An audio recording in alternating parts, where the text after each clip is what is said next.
I'm Phyllis Jackson. Welcome to Stay at Home Connect. Pharmaceutical company Moderna has launched Phase 3 of its clinical trials and has begun vaccinating participants.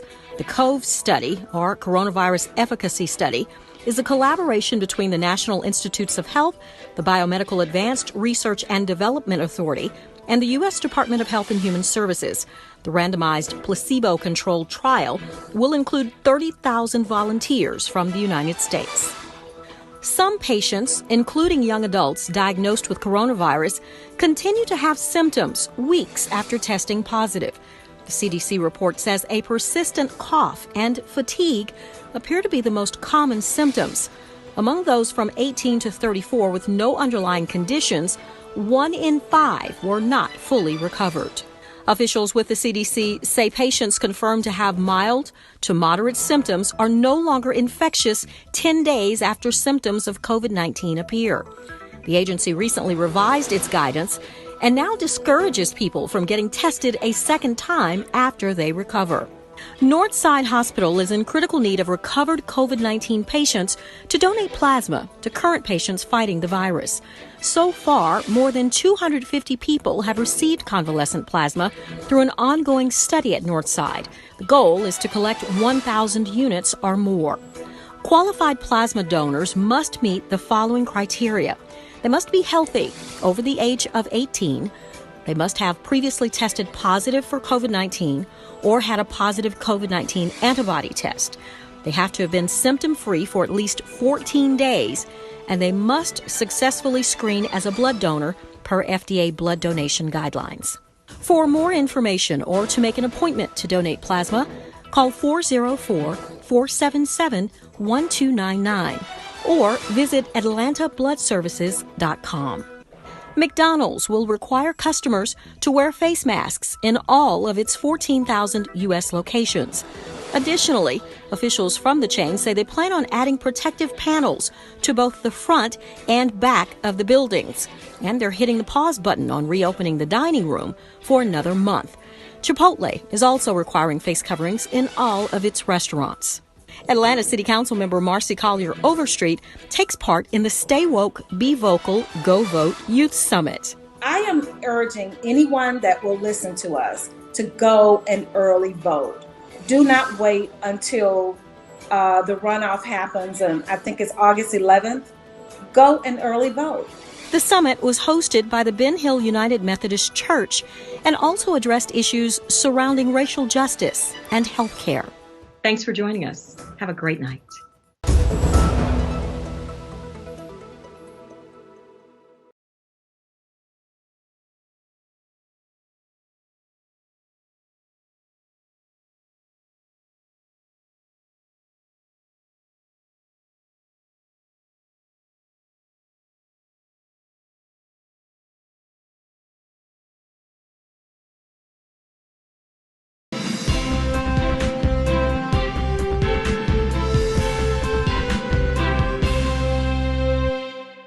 The Atlanta City Council is cracking down on street racing. At their August 3rd meeting, the council approved an ordinance that sets penalties for people who actively participate in street racing events and exhibitions in the city. If convicted, violators could face a minimum fine of $1,000, spend up to 6 months in jail, have their vehicle impounded, or any combination of the above. Street racing is forcing public streets in Atlanta to be shut down and causing private property damage. Law enforcement is also reporting an uptick in racing events in recent months due to the coronavirus pandemic leaving more streets open.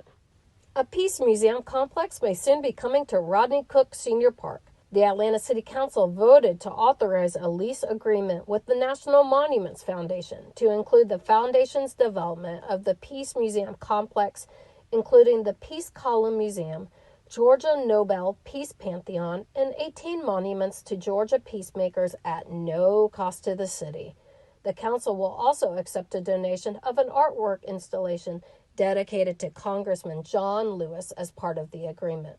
And last, but certainly not least, the council moves one step closer to making the Atlanta Citizen Review Board a charter-mandated board. Monday's vote was the second of 3 readings required for a charter amendment. Created in 2007, The Citizen Review Board was formed to provide citizen oversight of misconduct accusations against sworn members of the city's police. The legislation is aimed at further strengthening the board's role. For more recently approved legislation, please visit our website at citycouncil.atlantagA.gov. This has been your Atlanta City Council Legislative Minute.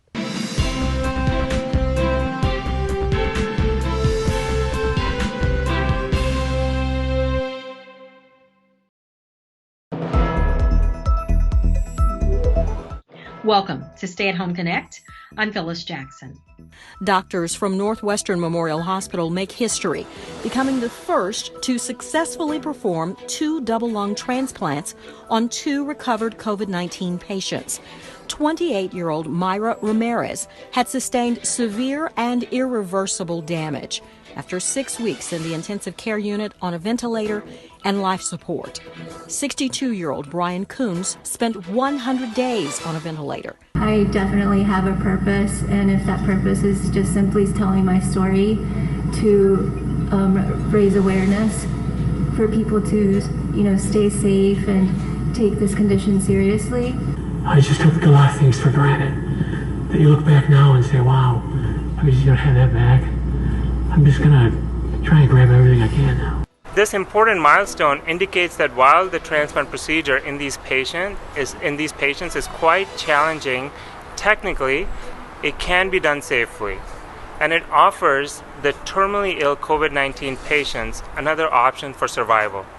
Doctors say neither of these patients would be alive without the transplants. Northwestern is now providing guidance to other doctors at transplant centers around the world. As information about coronavirus and children continues to evolve, new research suggests that young children carry as much COVID-19 virus as adults. The study, published in JAMA Pediatrics, says kids under the age of 5 had a viral load 10-fold to 100-fold greater than adults in their upper respiratory tracts, meaning children are key drivers of transmission. Scientists reviewed swabs from 95 children, most of whom had a low-grade fever or cough. Authors say the research should be considered in the debate over reopening schools. One of the most commonly discussed symptoms of COVID-19 is the loss of smell. Well, Harvard researchers say they know what's behind this challenge.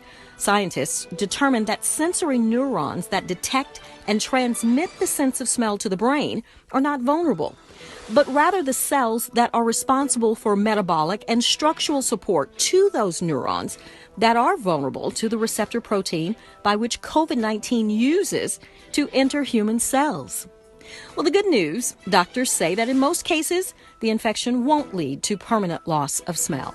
Atlanta City Council member Marcy Collier Overstreet partners with State Senator Nikema Williams to host free COVID-19 testing at the Andrew and Walter Young YMCA. As you see, the line is steady, the need is big.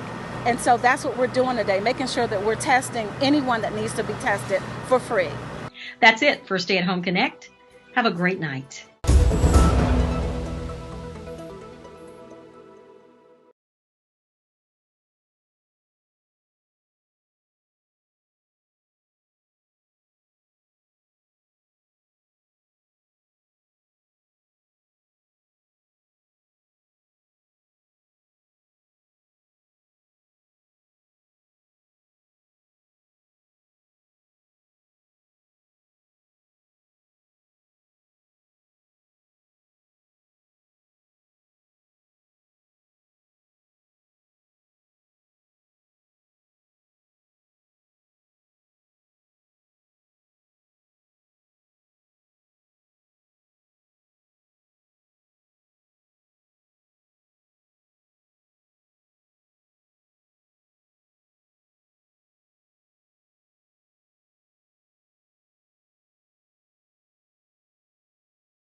And Joyce, this is Council President Moore. I'm on the line as well.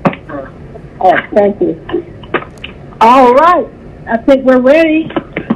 Getting 2 o'clock on the dot. So let's go ahead and get started. Good afternoon. I'm Councilmember Shepard, Chair of the Public Safety and Legal Administration Committee. And we will now, it's 2 o'clock on a Monday, August the 10th, and we will officially call the meeting to order. We will start with a roll call. Ms. Lindo, our legislative person, staff, would you please do a roll call for us? Yes, Madam Chair. Is Councilmember Joyce Shepard? Present. Councilmember ANDREA BOONE? Present. Councilmember DUSTIN HILLIS? Here. Councilmember AMIR FAROKHI? Here. Councilmember CARLA Smith? I have a 7 p.m., so I will be leaving at 6:45 p.m. here. Councilmember CLETA WINSLOW? Present, and I will be voice voting today. Councilmember Michael Julian Bond? I'm here, and I will be voice voting for a portion of the meeting. Thank you. Madam Chair, we have a quorum. All right, we have a quorum that's present. Ms. Lindo, do you want to go ahead and make the remote meeting statement? Yes, Madam Chair. Could you just recognize I'm sorry, Council President. President Moore, Councilmember Felicia Moore, President of Council, is actually on the call today. How are you, President Moore? Fine, thank you. Thank you. All right. Ms. Lindo, could you go ahead and do the remote meeting statement, please?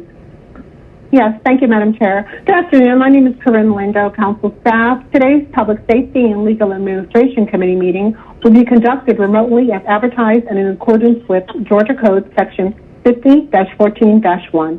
The meeting will be conducted in conformance with Robert Rules of Order and the Rules of Council as authorized by the City Code.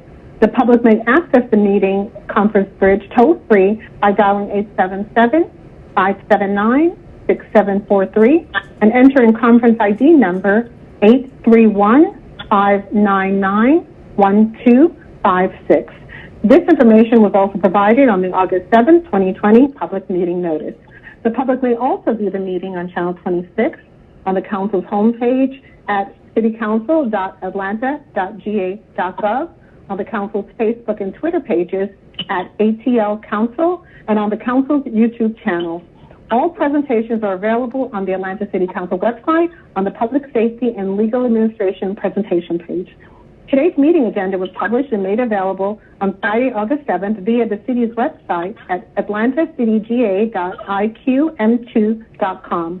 In addition, the public was able to submit comments via voicemail at 404-330-6022 yesterday between the hours of 4 p.m. and 7 p.m. These comments will be played during the public comment portion of this meeting. All persons present on the remote council meeting conference bridge are requested to mute their phones and speakers. Meeting participants wishing to speak must be acknowledged by the committee chair.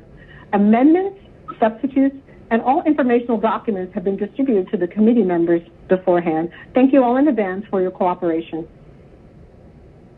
Thank you. And let me go back. I'm not sure if we recognize Mr. Farokhi. So did you call Mr. Amir Farokhi, Ms. Lindo? Yes, I did, Madam Chair, and he's present. Okay. And I believe he's going to be more voting half of the time, and the other half he'll be doing remote. So thank you. We're now at the adoption of the agenda. Can I get a motion to adopt the agenda? So moved. Second, Farokhi. All right, there's a motion and a second. We're ready for the vote. Ms. Lindo. One moment, Madam Chair. Ms. Winslow, how do you vote? Aye. Mr. Bond? Go ahead. Aye. All right. But that doesn't, Madam Chair.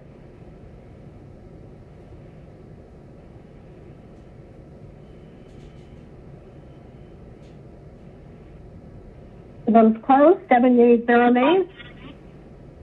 All right. The agenda has been adopted. All right.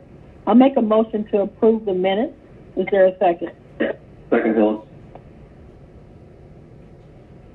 We're ready for the vote, Ms. Lindo. Ms. Winslow, how do you vote? Aye. Mr. Bond?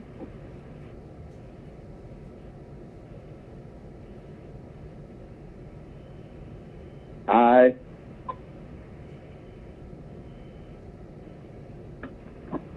The vote is open, Madam Chair. Thank you. The vote is closed. 7 yeas, 0 nays. The meetings have been adopted. All right. We're now at a point of our meeting for public comment.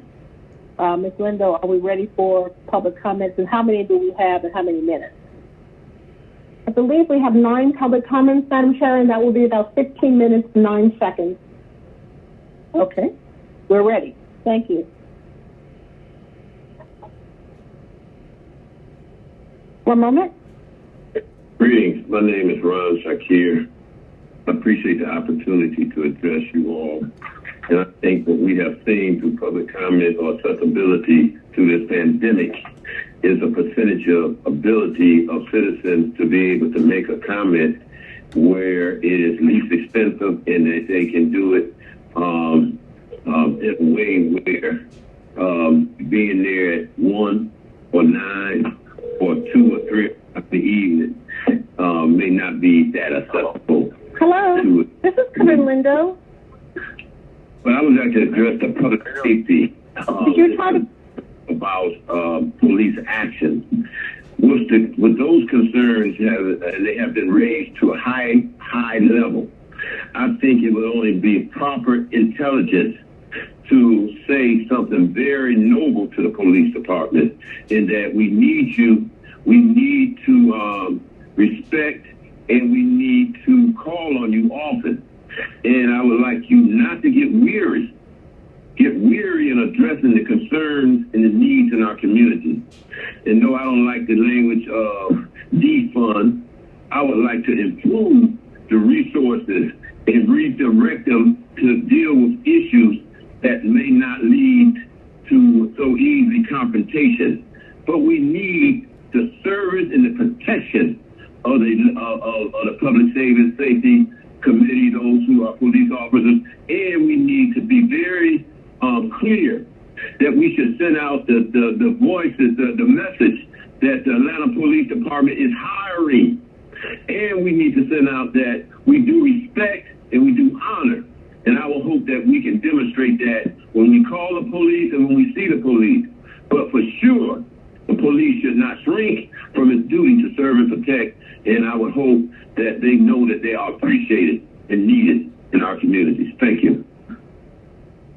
Hi, my name is Ryan Anderson. I'm a resident in Midtown. I'm calling to voice my concern about the general degradation of safety in the Midtown and surrounding areas, and really throughout Atlanta as a whole over the past couple months.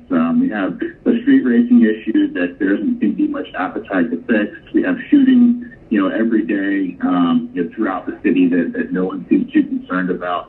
And I have to say, it's frustrating to see the mayor. She can somehow find the time to do hours of interviews on CNN, MSNBC, the Today Show, what have you, but doesn't really seem concerned with solving any of these issues. She might put together a task force to come up with some recommendations, in 4 months or something, but it doesn't seem to be any action, and it's frustrating, and living in Atlanta is not what it used to be. So I call upon the city council and the mayor to step up to the plate and work to better the quality and safety of life in the Atlanta area. Thank you for your time. Hello, my name is Casey Serrano, and I'm a constituent from the Edgewood neighborhood here in Atlanta, and I'm calling about 3 pieces of legislation.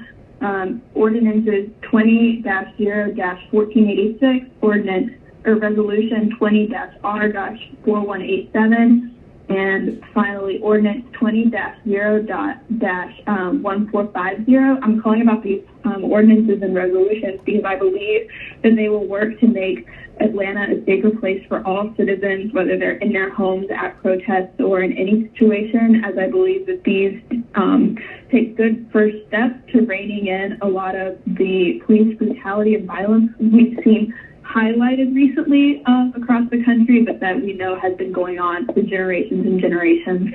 I really think it's important that we take these steps to begin to protect all of our citizens from no-knock warrants, from rubber bullets, stun grenades, and from police that operate without oversight. And I believe that these ordinances and resolutions will begin the really important work that needs to be done. However, I do think that it's important to remember that these are just first steps, and we need to move to a broader view of what public safety could be. But again, I strongly urge every member of the council to vote yes to these ordinances and resolutions. Thank you. Have a nice day. Hi, this is Naima Washington. I've been a resident of Atlanta my entire life. I'd like to call in and comment on 20-1450. I think that it is politically incorrect for police to be using military-style vehicles and weapons like tear gas and rubber bullets on protesters, especially peaceful protesters, who are just showcasing their right to peaceful protest. And I think it's brutal, especially with some of the images that have come out about how people are having real-life problems due to these rubber bullets, once getting hit in the eye, the left face. And then I'd also like to request that there be a ban on no-knock warrants. I feel like that's not appropriate. Thank you for your time. I love learning a lot, but I definitely feel like we have a lot of problems that we need to solve and work out. Hi, good evening. My name is Karen Nishida, and I'm a resident of Grant Park. I am calling to voice my support for the following 3 resolutions. The first is 20-0-1450, which is a request to end the use of military-style vehicles and weapons, such as tear gas and rubber bullets, on all protesters. The second is 20-R-4278, and this calls for a ban on no-knock warrants. And the third is 20-0-1486, and this is a request for the APTD cooperates with DA in officer-involved shootings, injuries, and sexual misconduct incidents. So I would like to voice my support for all 3 of these resolutions and request that the City Council passes these. Thank you. Hey, my name is Ashley Thomas, and I'm calling in regards to 20-0-1486, which requests APD cooperates with the DA, in officer-involved shootings, injuries, sexual misconduct. Now, I know that you guys have to collectively bargain and negotiate with these police departments and really the police unions, etc. I know that you guys negotiate policies and lesser, wider-handedness when it comes to police conduct and what they're able to get away with and a lack of accountability. I know that you guys collectively bargain between money and allowing them to get away with these things. And I'm asking, I don't know what your contractual obligations are, but I'm sure that you have them. I'm asking for you to choose to do the right thing today and to make it so instead of these officers getting this delayed time to go over any video and any witness statements and before they're able to decide how they want to approach the incident or how they're going to answer any questions, I'm asking for the DA to immediately receive this footage. It is time to change the institution of policing. It is time. You guys know that it is time. If you take 2 seconds to study the history of it to where we are at now, it is time to change things. Enough is enough. And I'm specifically asking that on today, you consider making this change in Atlanta. Thank you. My name is Henry Jordan, given out the Spirit of Christ. The Spirit of the Lord is upon me, because He has anointed me to preach the gospel to the poor. He has sent me to heal the brokenhearted, to preach deliverance to the captives, and recovering of sight to the blind, to set at liberty them that are bruised. Luke 4:18. Jesus seeks to help you for future tribulations and trials, but you must take heed to His warning. Jesus recognized His dependence upon the ministry of the Holy Spirit. Christ created the income through me for the homeless calling on Jesus. And I heard about 40 million will be homeless in America, projected. Surely thou wilt slay the wicked, O God. Depart from me, therefore, ye bloody men. Psalm 139:19. David understood that God's cause should be His cause. Therefore, I must fight against evil actions in me and around me. David Montgomery has no right to be on my roof and work toward his death to be there. And Philip said, if thou believest with all thy heart, thou mayest. And he answered and said, I believe that Jesus Christ is the Son of God. Acts 8:37. When we receive and confess Jesus, then a change comes to fight against evil deeds and embrace Christ's righteous deeds. So the Lord be not, yet has He respect unto the lowly. But the proud He knoweth afar off. Psalm 138:6. Lord, teach us to be humble and not trust in our flesh, because He is a great God. Jesus told me not to glory in my flesh when He is doing the work. He assigned me the assignment. I didn't give it to myself. Thank you for listening and obey Jesus. Be Christ-like men and women. Hello, my name is Elizabeth Leidinger. I'm calling from the Cabbagetown neighborhood. I'm calling to express my support and or concerns for the following resolutions and ordinances. 20-01509 to amend the APD budget to include an additional $20,800 in DOJ grant money. You couldn't answer literally thousands of calls from constituents to amend the fiscal year 2021 budget, and yet you think amending the budget now is acceptable. Quite frankly, this is messed up. 20R4178. I support this resolution, especially in regard to no-knock warrants. 20-01450. I support requesting APD pursue the cessation of the use of military-style vehicles and the use of weapons such as rubber bullets, stun grenades, and tear gas. However, I do not support the use or funding of less than lethal alternatives such as the Bola Wrap and the Dazzler, as I feel these will be misused and cause bodily harm. 20-01487. I don't think City Council understands what defunding the police means. It means to take money away from the APD budget and reallocate it to other programs or services. You need to invest in existing crisis intervention programs. Do not give APD more funding so they can create more divisions.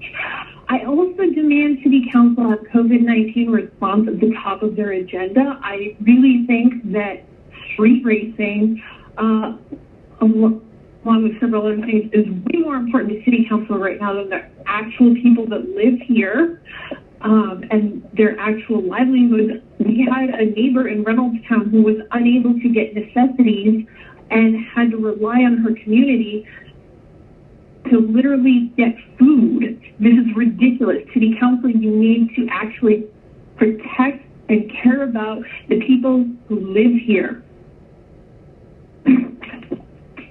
Ben Howard.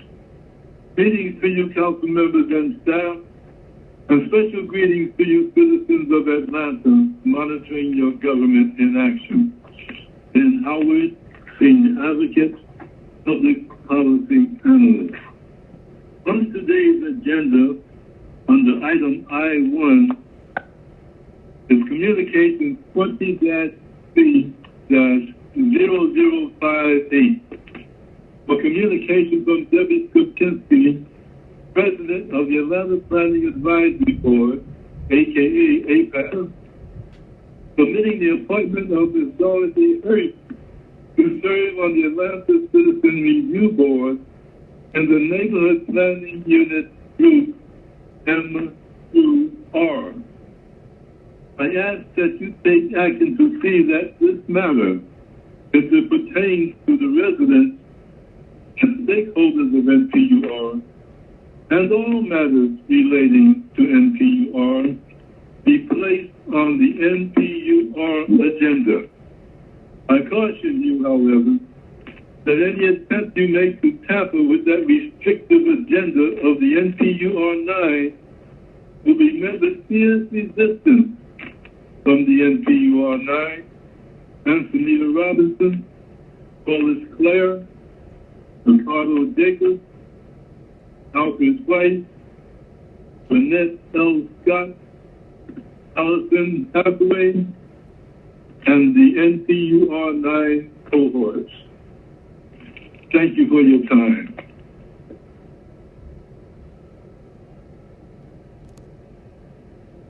Thank you. I believe that's our last public comment for today. So we'll now move to the presentations, item G presentations, and I'm going to ask that we do a little switch around in terms of who will come first, second, third, and fourth. The Mayor's Office of Forest Advisory Council has asked to go first because they have something else to do. Then I'm going to ask the Atlanta Police Department to go second, and then we'll ask the City Solicitor's Office to go third, and then Code Enforcement to go fourth. So that is how we're going to start in that order.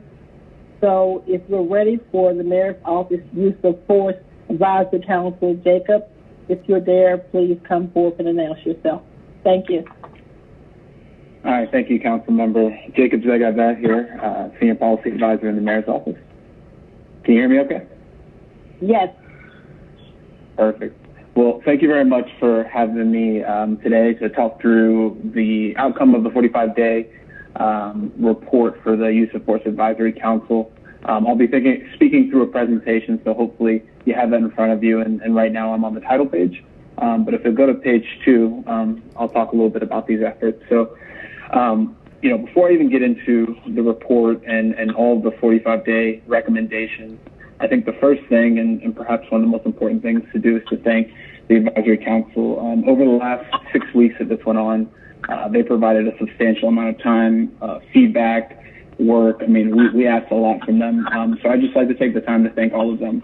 And a special thank you to Jonathan Rapping as well as Tiffany Roberts, who served as the co-chairs of this group. And, their leadership was, critical in us getting everything we needed to done in the time that we had. I'd also like to thank, on the right side of page 2, the City of Atlanta staff that were involved. We had a big team, a lot of people working together to make sure that we could push us forward on a very tight timeline of 45 days. And then lastly, the support that we had externally from Boston Consulting Group as well as Bright House. So if we go to page 3, I'll talk a little bit about process. So on June 10th, the Advisory Council began. By June 24th, just 14 days in, 10 recommendations were provided to the mayor, as well as 5 focus areas that, continued to be the focus for the remainder of the time. And on July 24th, 2020, the 45-day report was provided. This report had 33 final recommendations that were included that span the 5 focus areas, and that is what the Advisory Council spent a substantial amount of time on. Over that same period, there was, a community survey that was done related to the preliminary report, which more than 4,300 responses were provided to, as well as, liaising with the Atlanta Police Department and working quite a bit with a lot of folks. Just through that whole period, We had weekly advisory council meetings. Between those weekly county advisory council meetings, there were working sessions that the advisory council gave their time to. In between those, there were also expert interviews that occurred with, APD, community members, a number of people. And then lastly, a lot of research that went on between to understand best practices from other cities like LA or Camden, New Jersey. A lot of different cities had pieces that we pulled in as we were working through all of this. So now we've provided the 45-day report, and I want to spend a little bit of time just talking about what's there. So if you go to page 4, just another page that summarizes all of the effort and talks about all the portions of the report as well as all the time that went in. A lot of hours, a lot of recommendations, a lot of people engaged, a lot brought to the table in a short period of time. So something that I think we can, be very proud of as a first initial step. So on to page 5, to talk about the recommendations. So on the left side, what you see here is the framework that was used to develop the recommendations. And there were really 5 working groups, as I mentioned before. At the top of all of this is this question of purpose. And I think it's been a lot of the public dialogue around, what do we want out of our police department? And I think the bottom line there is there are a lot of different perspectives, right? And this group didn't try to get at what is the purpose, but they did try to get at all the pieces that lie below it. So they looked at vision, mission, and values of Atlanta Police Department. And this was the idea of looking at, what drives the department and is the community and the department aligned there. Standard operating procedures was the next area. And this looked very much at a lot of the use of force policies, very specifically, and what type of recommendations could come out there to move the needle. The third area was governance, and very specifically here, looking at the Atlanta Citizen Review Board and that work between the two, and how, that could be evolved to go further. The next area was community partnerships, and if I had to kind of summarize this one, it was focused most on saying, hey, we ask a lot of our police department. We ask them to respond to so many things.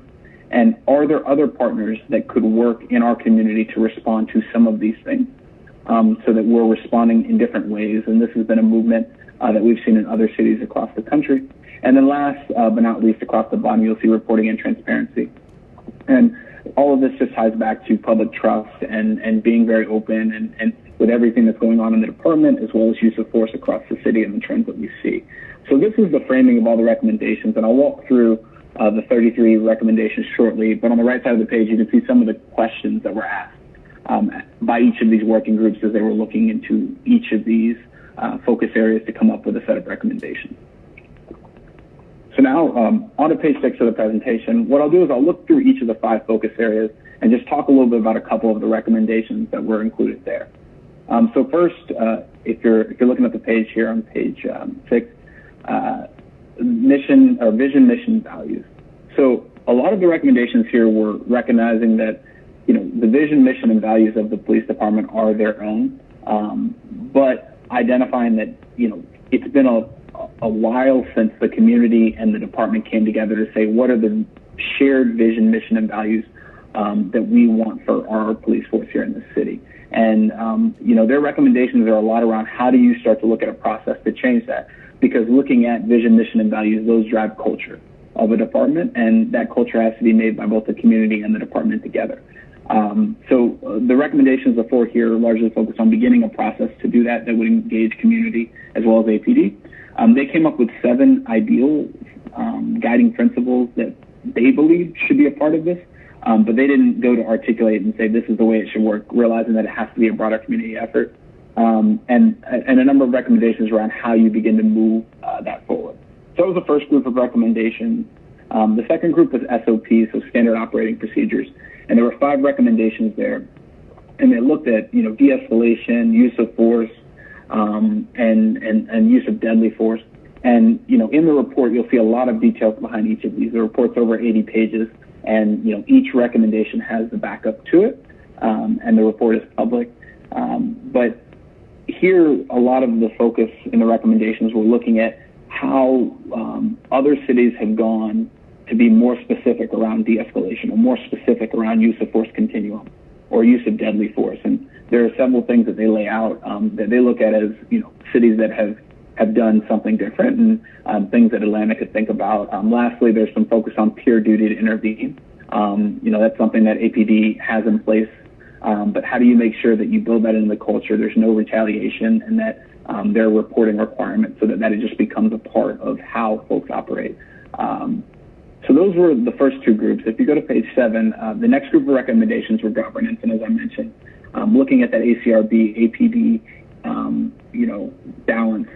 And a lot of recommendations here. I think if I had to summarize them, there's a group that focus on, the processes that drive ACRB and APD working together, and how they share information to go through their joint investigations.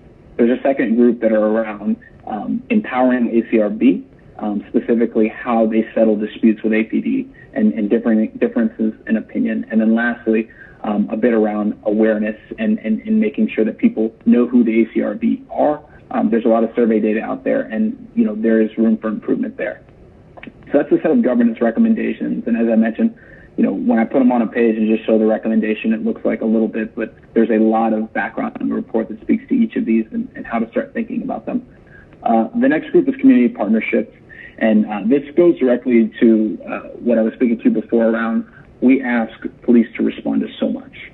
And there are some things that the police are the best response for. There are other things that there are people who are highly trained that could perhaps focus on and might be great partners to work with the police.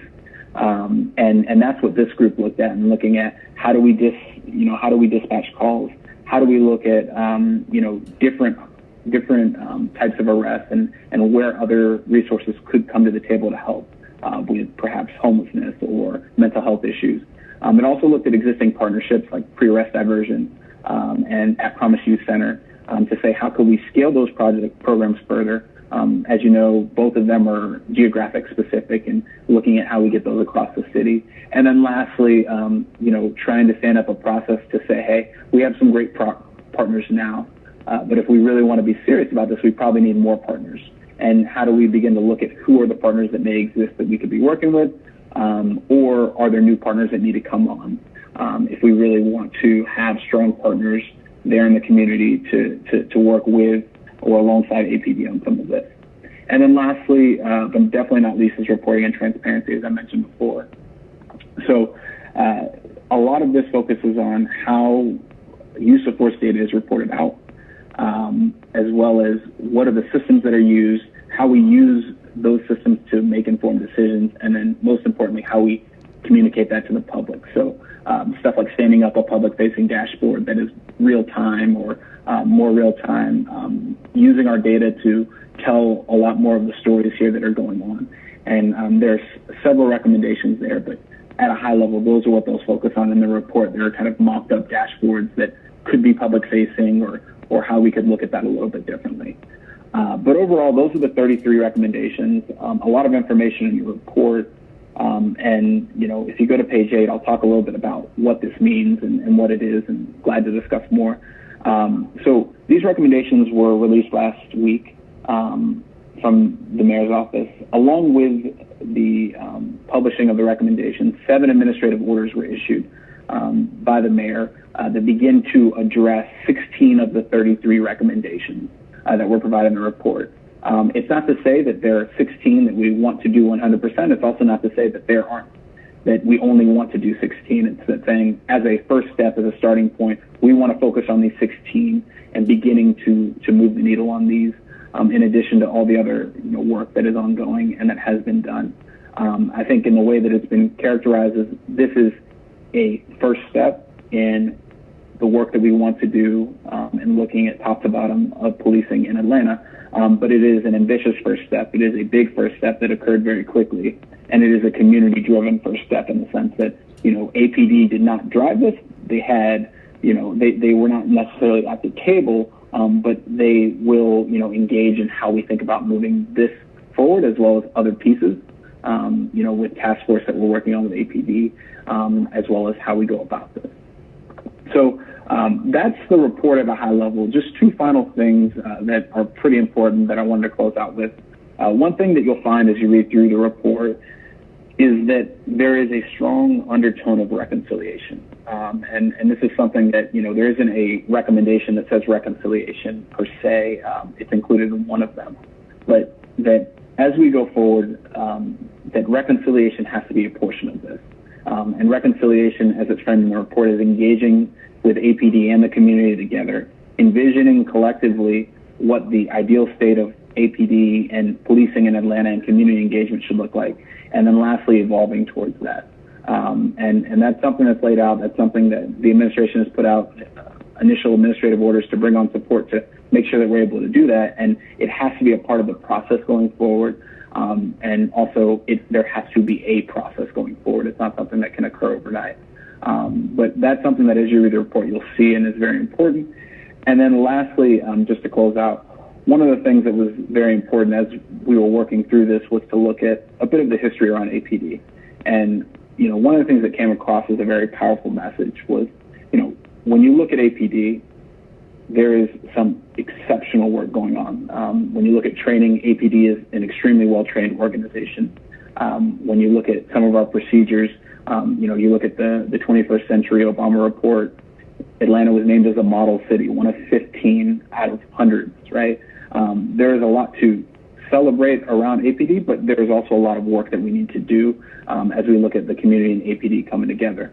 And one of the really powerful things when you look at it is it's something that isn't the first time that it's occurred. And I'll just close with saying, in the 1940s, APD had to look at, something that was extremely difficult around integration at that time.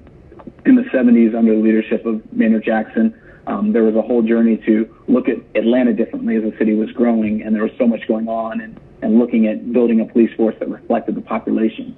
And those were two substantial challenges that the department overcame, and they worked through. And, as this report is framed by the Advisory Council, it's a way of looking at a third horizon, which is everything that we're looking at now and how a lot is changing in the community and the way that people are looking and talking about policing, and the fact that there are a lot of different perspectives.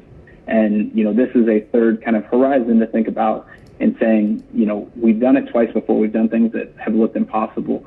And, Atlanta is actually very well positioned with a great police force and a very strong community to look at what the future of policing can be. So I'll stop here. I'm sure there are lots of questions. And, thank you for allowing me to provide an update today.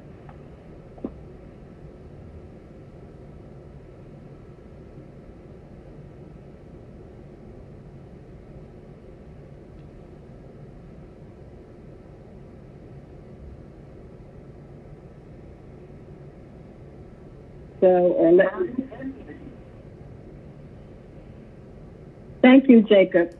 I was talking and then realized I was not unmuted. If folks want to speak, please press the speaker button. Mr. FAROKHI has already texted me and said that he wants to speak, and so I'll let him go first. Any other board members, let me know. Committee members, let me know. And you can either text me, or if anybody else wants to speak now, let me know if they're not on our virtual. So with that, we'll start with Mr. FAROKHI. Thank you, Madam Chair. And Jacob, I just wanted to first say before my single question, this is really remarkable and excellent work in a short amount of time. And so I want to commend you, the mayor, the task force. I'm a former White House employee. I didn't know they were involved in this, so I commend them as well, along with BCG, for really doing some deep, not just comprehensive, but really self-reflective work in this.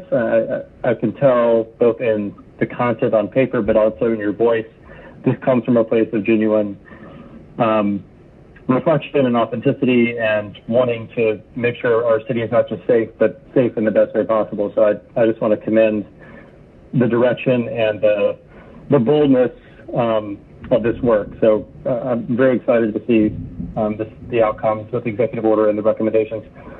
One question, with respect to some of the partnerships we have had, for example, which we just funded in the budget to expand citywide, was there any conversation at this stage, and you may say, no, that's going to come later, but was there any conversation around evolving our public safety response to not just be a police officer who's a first responder, but maybe in certain instances having a PAD-like or some other type response that has, whether it's social workers, mental health workers, et cetera, responding to what is actually probably a pretty high volume of calls that go into 911. Absolutely.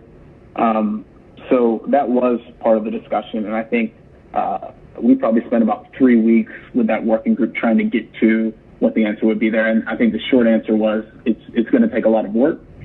So maybe what I could do is explain, and it's outlined in the report, but one of the recommendations is to frame a continuum of response, right? So the idea that there are certain calls that only APD responds to, and that makes a lot of sense, right? You can imagine certain calls that, you would definitely want to have a law enforcement official responding to. On the complete other end of the spectrum, I think is what you were referring to, which are, there may be certain calls that law enforcement may not need to be present at, and we may be able to remove a lot of that, some of that call volume from APD having to respond.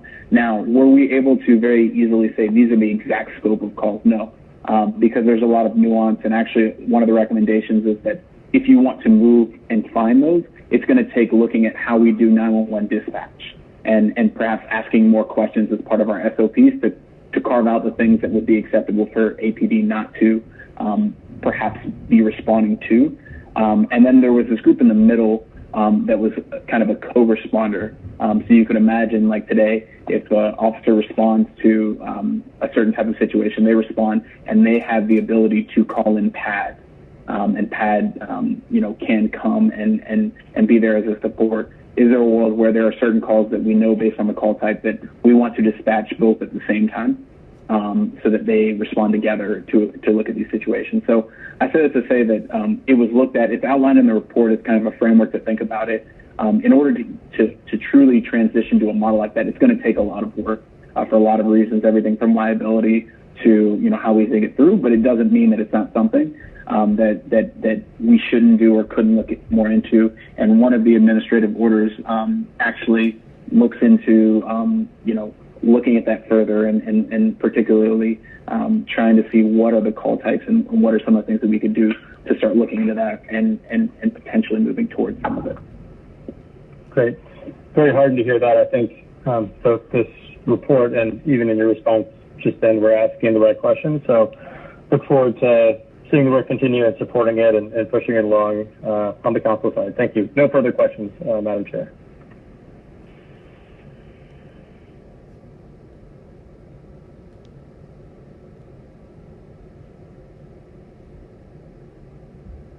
Mr. Bond, you have a question. Yes, thank you, Madam Chair. I'd like to say thank you for your presentation, your work, and your report. I look forward to going through it in great detail. And I appreciate the expedience at which this group has worked to try to get something back to the public. And I just have a few quick questions. One, I kind of share the concern that was expressed by Councilmember FAROKHI in that, looking at the 911 delivery or filtering of calls, I think that is going to absolutely be important going forward. But I guess my concern is, was there any consideration of assigning authority to those who are not APD that are responding calls? For example, if there is a domestic argument call and, a social worker or counselor shows up, it is usually the authority and the power of a police officer, the threat of arrest that can often either tamp down a situation or, people who are, they don't want to go to jail. So was there any consideration about what type of legal authority these other responders might have, to exercise over the situation, because if someone is then involved in a heated, emotional debate, a counselor, until the culture becomes acclimated to the service, what is going to be the authority that a counselor can have to either compel or to intervene, even. Absolutely. And I think this is exactly what you mentioned, council members, a lot of what the discussion with the advisory council was about. And we used a very specific example. So take domestic disturbance. That's one that, we'll need to spend time looking at because, you're absolutely right that it likely won't make sense to dispatch somebody who doesn't have the authority, and you may be able to give somebody some type of legal authority, but there's things like liability, there are things a lot. So maybe that makes a lot of sense to have an officer respond with somebody who has that expertise to really talk through the situation. All that to say, this set of recommendations is going to take some time to think through, to figure out the legal implications too. And, there's a couple of examples across the country. Oregon has a program that looks very much at, substance abuse and homelessness. But these will all be challenges that we'll have to work through as we think about implementation. And, this isn't the answer, but what I would say is likely the outcome is that, if a program like this is started, it will have a very small scope to start, and it would expand over time as some of these challenges could be worked through and thought through. It probably won't be something that rolls out and they're responding to tons and tons of calls all at once. So do you have a time frame when the search? Is it a year? Is it 18 months? Shorter than that? Longer than that? So the report doesn't outline a time frame to say this is when a certain recommendation will be adopted. I think the administrative order that has come out, it's going to add it to this top to bottom police review and looking at how we can carve out pieces of scope and what would the implications be, and bringing in outside expertise to help us think it through. So not an exact time frame to say, hey, we're going to have something up and running in 1 year or 18 months, but we're trying to take the next step to better understand how we could look at something like this for Atlanta. Okay. Have you all had time, or have you considered doing a briefing for, the public, but a specific subset of that, those who have been activists or activists on this issue? Because one of the things that I have found since the demonstrations have begun is how much, not all, but many, many activists really don't know what the city actually does and what it doesn't do. And an example was in some of the calls that, we got today. I mean, there was a woman who mentioned collective bargaining and all these other types of issues that in other places around the country, they're relevant issues, but they have no bearing here in Atlanta at all. And so I found that many people who are out and active, they have a lack of knowledge as to what APD does and, what we don't do, and they kind of get lumped in. Has there been any consideration of doing that kind of reach out or education? Yes, so maybe I'll answer with what has been done so far, but then I can answer that question a little bit more in depth. So as this process was going through, obviously 6 weeks isn't all the time in the world, but there was, right. We did hold a town hall, and over 400 folks joined throughout the evening and engaged, and it was a good dialogue, and it was a lot of members of the public. Secondly, the advisory council actually also had a number of activists who were a part of it. So, they were part of the process. They were part of shaping the recommendations. That wasn't everybody on the advisory council, but they were members. And then lastly, to your point, I think one of the challenges that I will say as a staff member who worked on this is that even within the advisory council, there was very differing levels of background knowledge on APD. And then as we, got the feedback from the public. So I would just say, as we go forward, we're going to want to make sure we share this. The video from the town halls is online. But lastly, as we talk about reconciliation, as we talk about looking at policing and where we go, the mayor has issued an administrative order to bring in support for community engagement, because I think you're absolutely right that there is a lot of misunderstanding around what APD does, what they're tasked with, or just very basic, things like how often certain things happen with our department. And we have to have that knowledge, that education, along with the dialogue if we're going to move forward. Because you have to be at the same place to start talking about the next step. So I know that doesn't exactly answer your question, but there will be a concerted public engagement effort that will follow to help to start having that dialogue. Okay, well, I look forward to that. And just one other thing, a suggestion: can you all produce a flyer with what the mayor has done, what you've done to this point that can be disseminated to people electronically? Let me follow up with the communications team on that. I haven't seen one. I know we put out a lot of press releases and there has been a lot of work. So let me follow up and speak on that topic. Yeah, if there's something that can be boiled down, maybe just have some electronic links in it to go to those press releases that we can send out to our constituencies, so they can be, abreast of what is going on. Because everybody's online, there are a lot of active folks in the community that don't necessarily go on the city's webpage to find out things. And so if we can have something we could email or text out, that would be helpful. And just congratulate on the work you've done so far. I think it's really good. Thank you. That ends my questions, Madam Chair. Thank you. And I don't see anyone else to speak. So let me jump in and ask a couple of questions. If people have anything they want to say after that, please let me know. So we talked about, Jacob, at the end, the 16 immediate actions by the mayor's office, recommendations that the mayor was going to work on immediately. Do you have a listing of those 16? So there are 7 administrative orders. They're in the press release. Following up, I can send a bit of a summary of what is in each of those orders and which recommendations they will be geared towards. I think it would be wise for you, if there are 16 immediate actions that the mayor is taking or recommending, we as a council need to know what they are.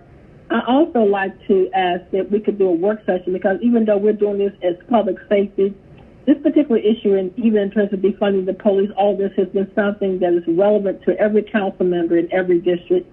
And I don't want us to just do a presentation to the Public Safety Committee. So I'm going to ask my colleagues what they think, but I think that we need to have a work session, a virtual work session on your presentation. I'd like to see as a part of that is that you come with the immediate action in terms of what you all are recommending that the mayor is actually looking at implementing right away. I would like to have that list as a part of the work session so that we as a council can ask questions in reference to that. Also, I'd like to talk about in this work session some of the things Mr. Bond and myself are asking in terms of what are the actual next steps in terms of the time frames and the steps and all of that to getting from point A to point B. What's immediate, 16 immediate, what is that time frame, what is long-term, what's short-term, and just actually going through this document with all my colleagues on council so that we can actually really take the time to digest it, comprehend it, and understand it so that we can be putting that out in the community also.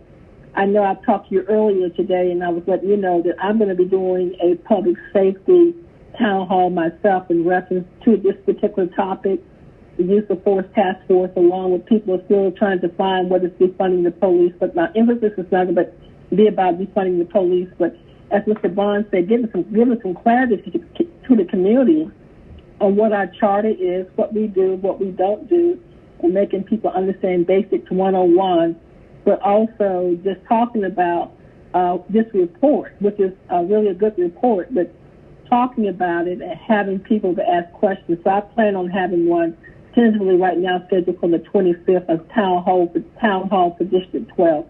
But I also would like to come back, and we can talk about it later with my colleagues if y'all have an input in terms of having a work session. I believe we should have a work session with all council members to ask questions in terms of this particular presentation. And we'll talk about the 911 process, but I'm going to talk about it when Chief Bryant comes on. He has a report today, because I do have some questions about 911 delivery of calls, and I don't think that's under your purview. I think that's something that we're going to talk to Chief Bryant about also. So that's all I have. That's all I have. Go ahead. And just one item add on. So, we can absolutely, I'll provide around the recommendations and how we're thinking about moving forward. One of the things that I think is extremely important, and apologies I didn't bring this, I mentioned it, but, this was important to the framing of the advisory council. This effort did not have APD at the table. So the idea was to say, from members of the community, what are recommendations that we can come up with in this period? And I think they've done a great job, and we've started to look at moving forward on some of these. One of the pieces that hasn't been at this table, but is also going to be critical as we go forward is making sure that APD has their voice at the table and that they are part of this and all of that. So that's something that we've been working on. And as we go forward, there are recommendations that require a lot more work between the administration with APD and others that aren't just they're not as much policy. They're very operational. And I just want to make sure that we also, flag that, and it's extremely important that, we have everybody at the table as we look at towards implementation.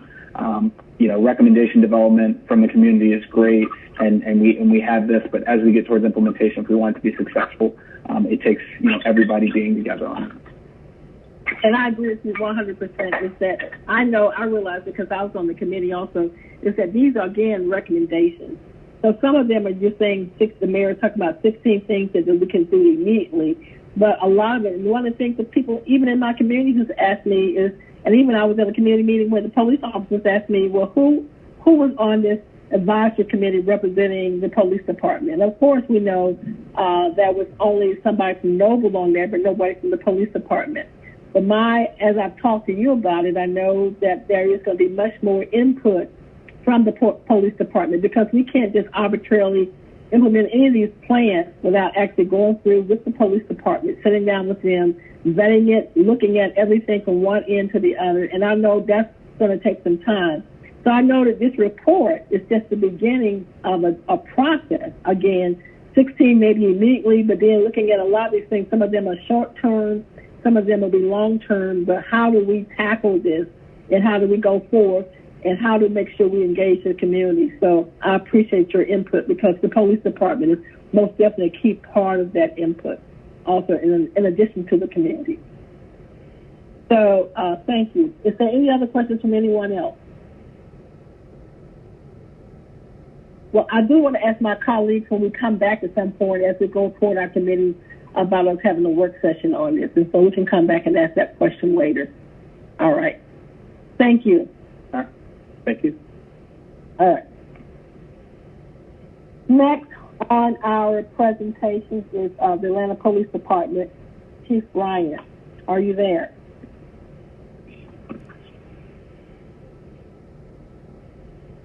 Arrested counsel. Yes, ma'am. Thank you, Madam. Thank you, Madam Chair, and the rest of the City Council members. This is Rodney Bryan, the interim chief of the Atlanta Police Department, and I'll be reporting out on our third quarterly review. You should have the slide presentation before you, and we'll just go to the next page, which outlines the agenda in the 4 areas that I think is relevant that we have conversation around. Which will be our department wellness, crime data, our staffing data, and then our community service, which we'll continue to measure out. And go to the next page. This is just our department wellness. As you all are clearly aware, the police department has been impacted by COVID as much as everywhere else. If you go to the next page, you'll see our numbers of COVID. The number that you see. Chief, can you let us know what the next page is? I'm trying to keep up. Page. What page? I'm sorry. The next page should be the actual number. The page 4. I'm sorry. Page 4. Should be page 4.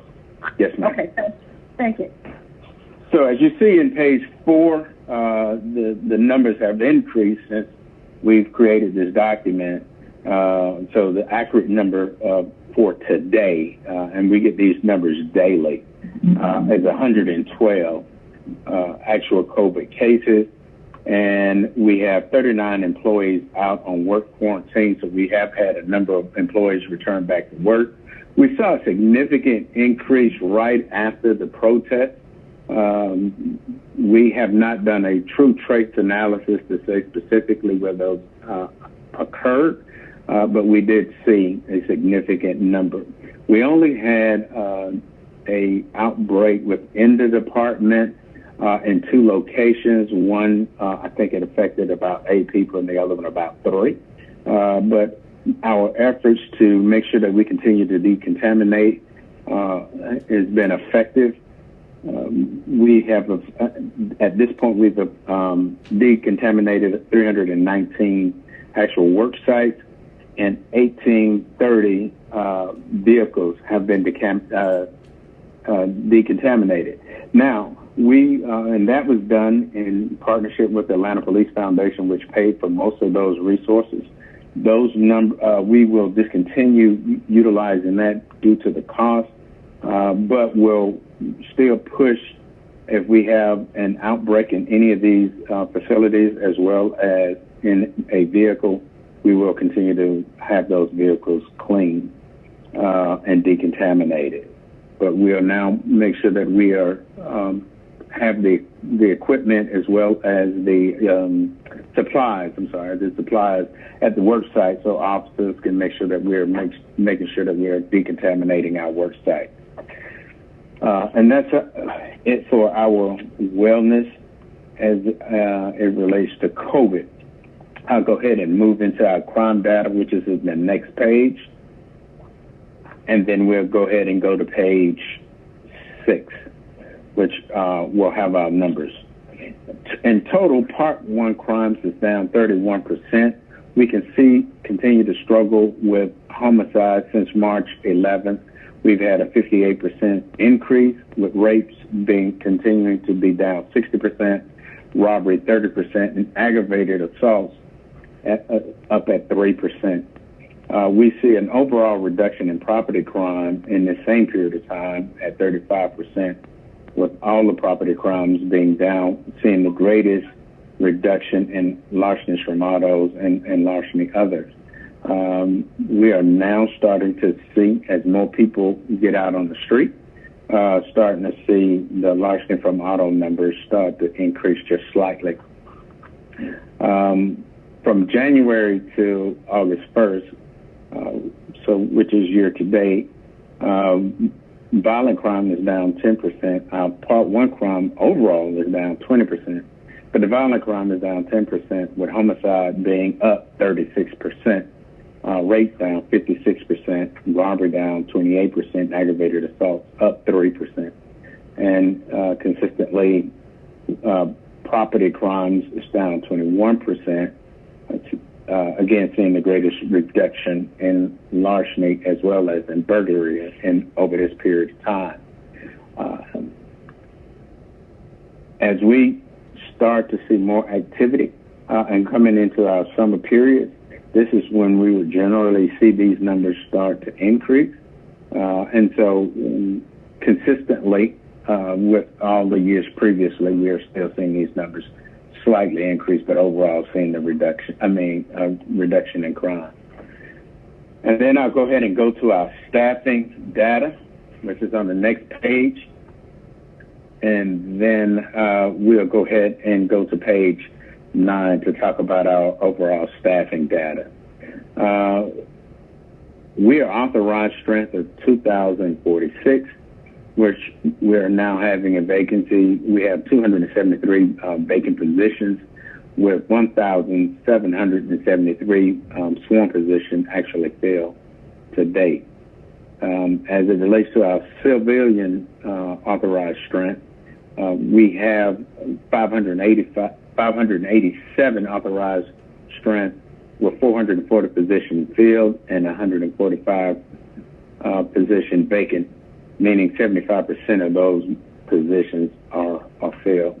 A number of our civilians are working from home during the COVID period, which we continue to check on them to make sure that we are, as much as we can, get the ones that are eligible and able to come back to work, come back to work. We just recently, and I know that you have you'll be hearing from code enforcement after this presentation, but we just recently brought them back to work as well to help in that space.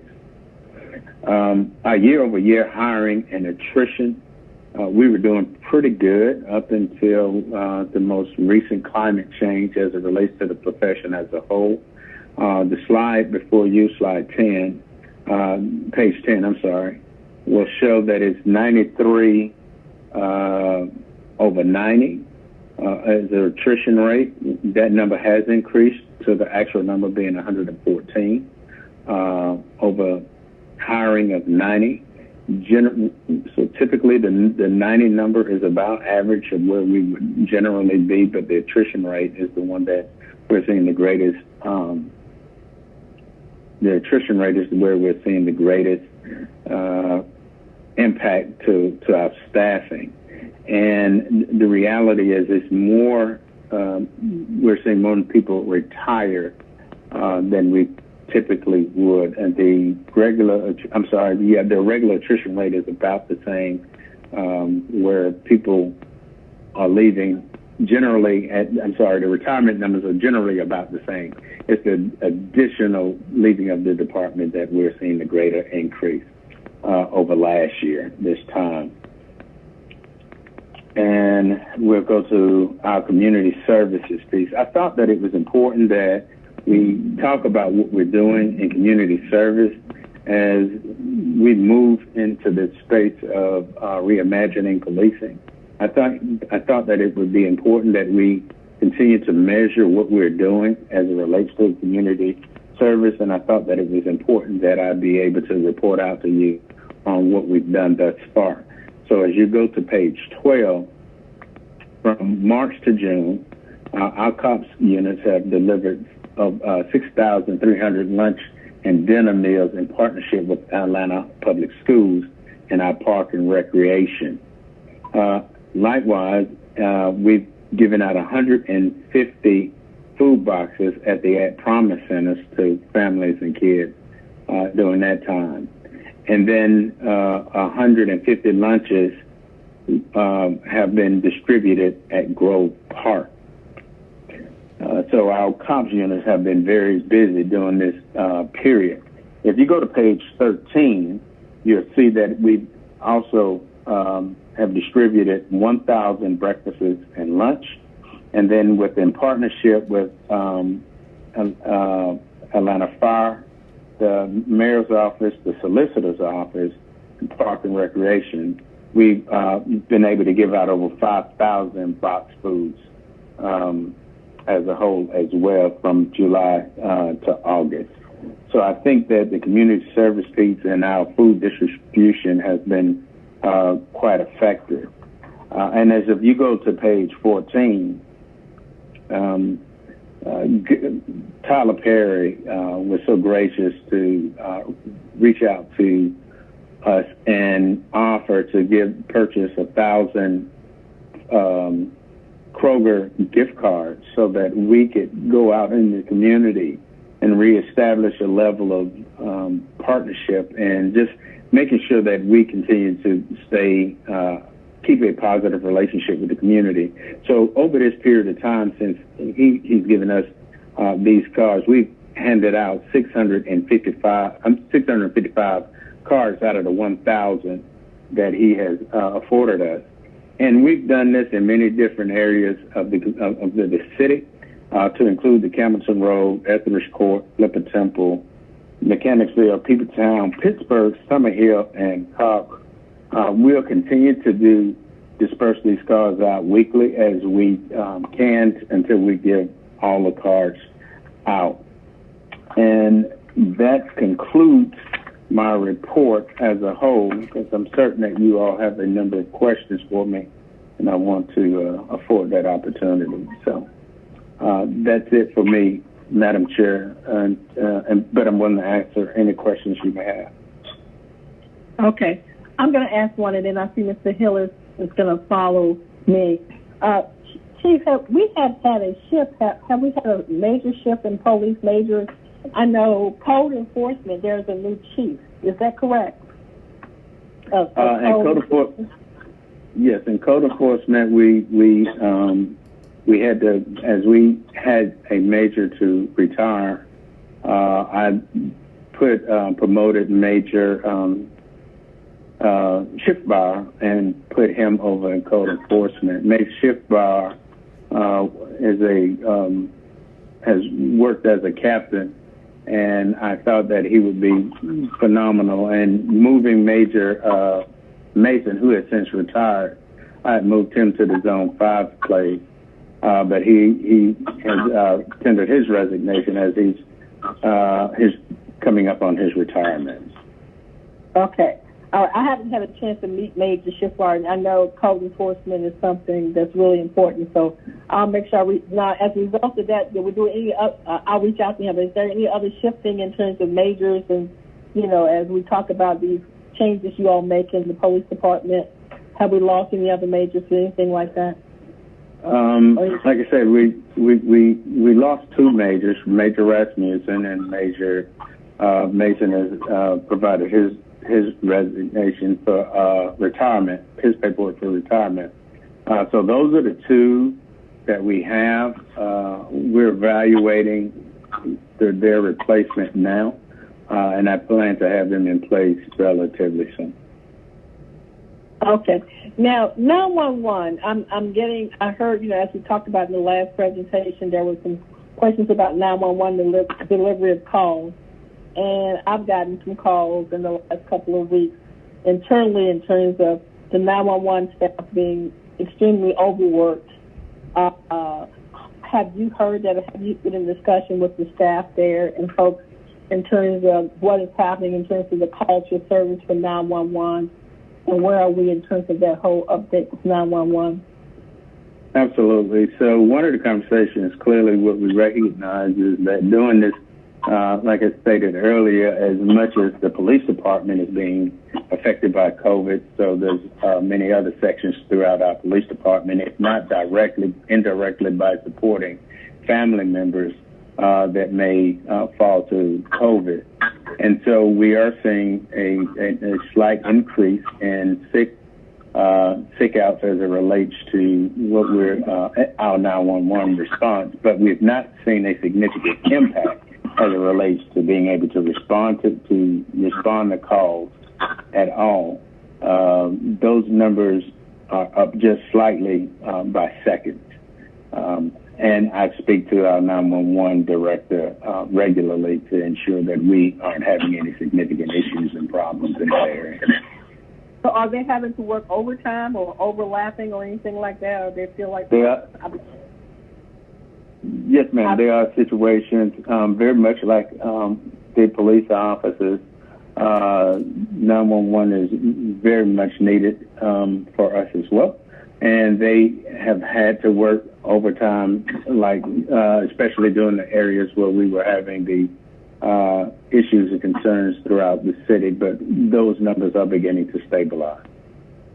And what about response to calls? Are we back at a level now, because there was some concern for a little while about calls coming in and people not responding, folks not being able to get their calls, and they were on hold for quite some time. Where are we with that? Yes, ma'am. All those numbers, again, have stabilized. Some we are not seeing any significant levels of calls holding or being unable to respond to calls. So we're in a much better place than where we were when we had to truly address the number of different protests and demonstrations throughout the city. Okay, I'm going to hand it over to Mr. Hillis.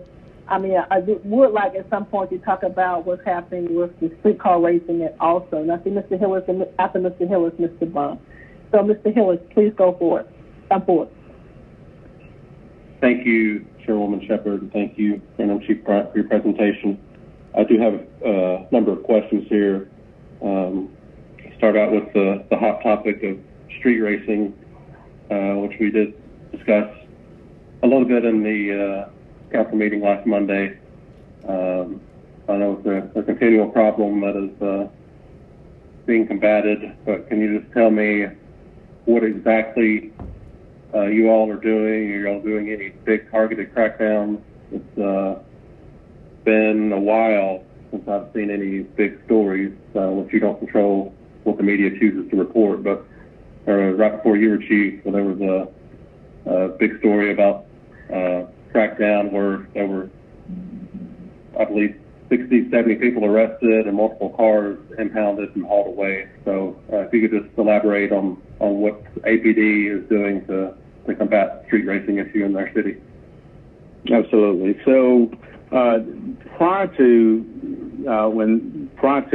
us having the address some of the areas, the other areas where we have these large social gatherings in the Edgewood areas and the Castleberry areas, it was resources were directed to address the streetcar racing, and therefore you could have a better plan and a better resource to address those.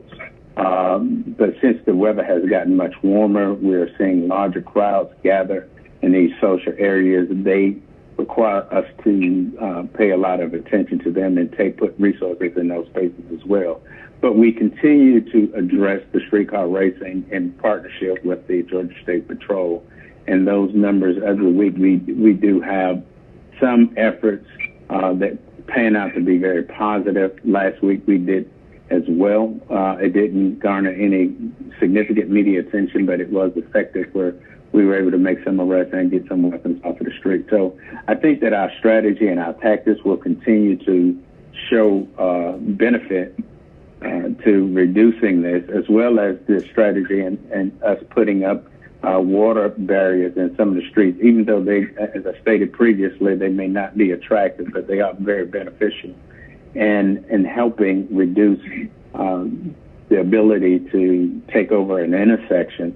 And we're working with the Department of Public Works so that we can put better signage out there to help guide people through those areas. But we are seeing the number of complaints, the number of incidences as it relates to streetcars reduced every single week.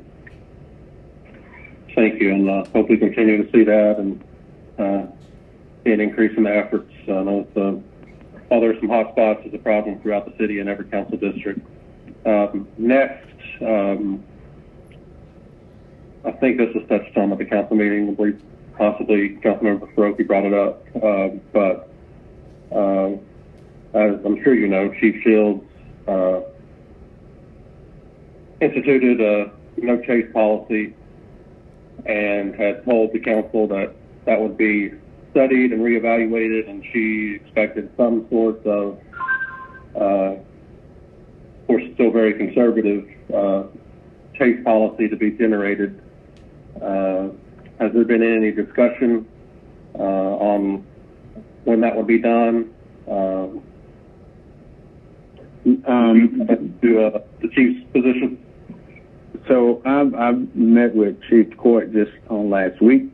We talked about some of the findings as it relates to what we see there. I have not gotten with the full team so that we can have more discussion around it and reevaluate those numbers to see exactly where we're going.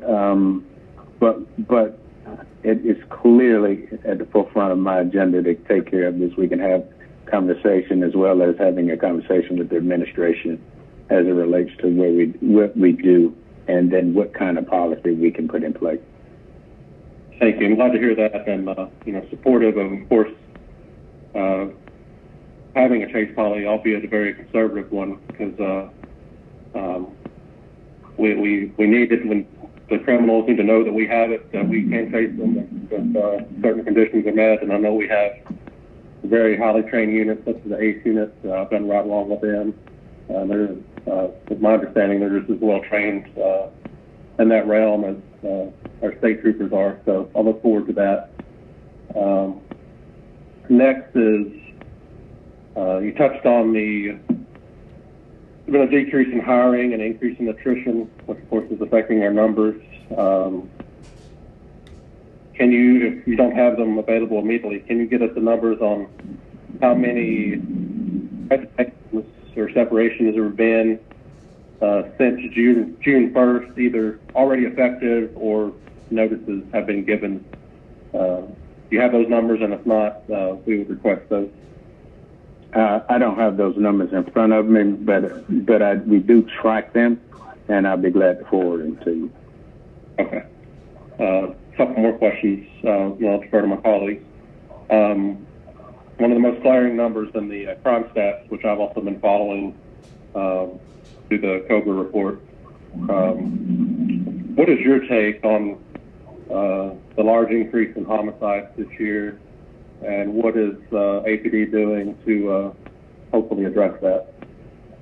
So that's a good question, Councilmember. We discuss these homicide numbers regularly to see exactly what kind of patterns we're seeing, any type of nexus correlation that they may be with them. So we've had 43 from June till now, and a good portion of those are outside what we call open air. 38 of the 43 have been outside, and they range. The motives range.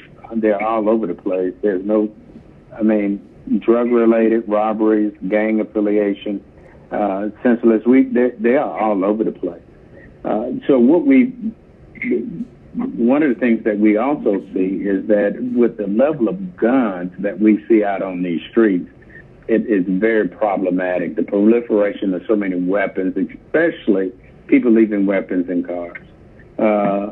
We see so many situations where a car is broken into and a gun is taken out of that. And then in a number of the cases that we are solving in these homicides, we find a number of them contributed to a stolen weapon being involved in that situation as well. So as having conversation with our team, our fugitive team, which was actually impacted during the protest,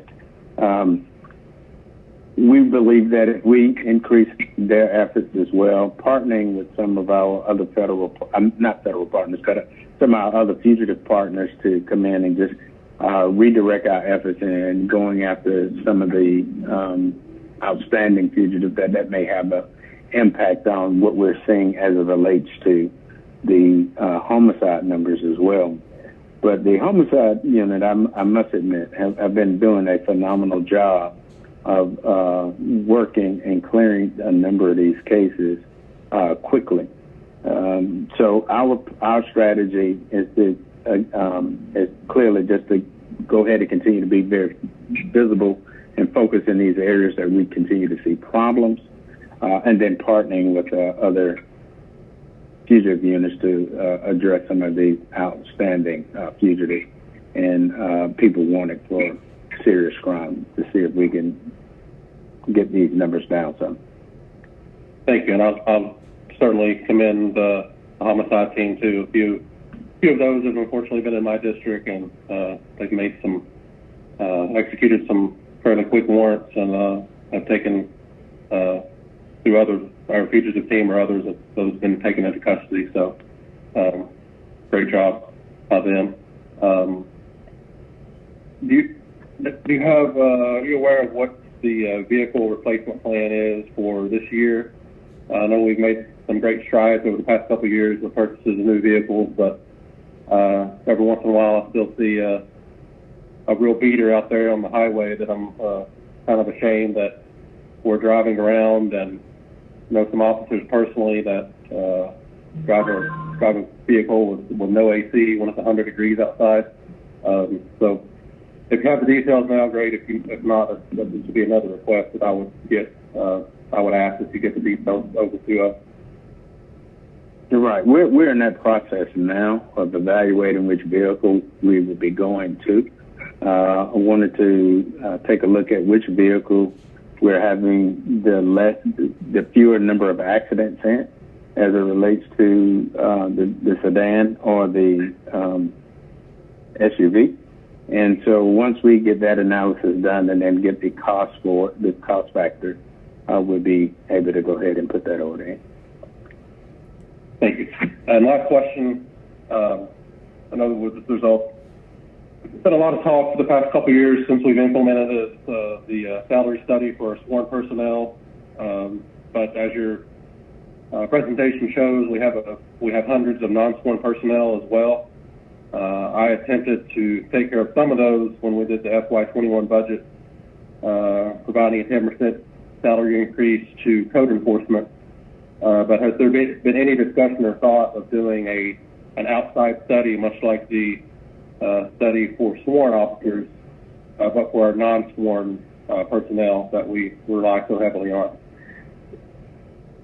Absolutely. There's one being done for the civilian as well. I met with the civilian leadership team on last week, and they brought a number of things to my attention to address that. So we'll definitely be pushing that forward to see how we could better improve that study as well as getting that communication out to the team as a whole. Okay. Thank you so much, Chief Bryant. Madam Chair, that concludes my question. Thank you, Mr. Hillis. Chief Ryan, I'm going to ask you a question before we go on to Mr. Bond. I was supposed to ask it earlier and I forgot. And I talked to you earlier about it. This whole thing that's going out in reference to police departments not being dispatched to motor vehicle accidents. There's not a motor vehicle accident. Police officers will not be dispatched. I know Ms. Morris asked me for a question later on. She wants to stick to it, and I may be stealing her thunder, but I do want to ask you, at some point you need to answer that question in reference to that. I don't know if you have any information on that, but please answer it.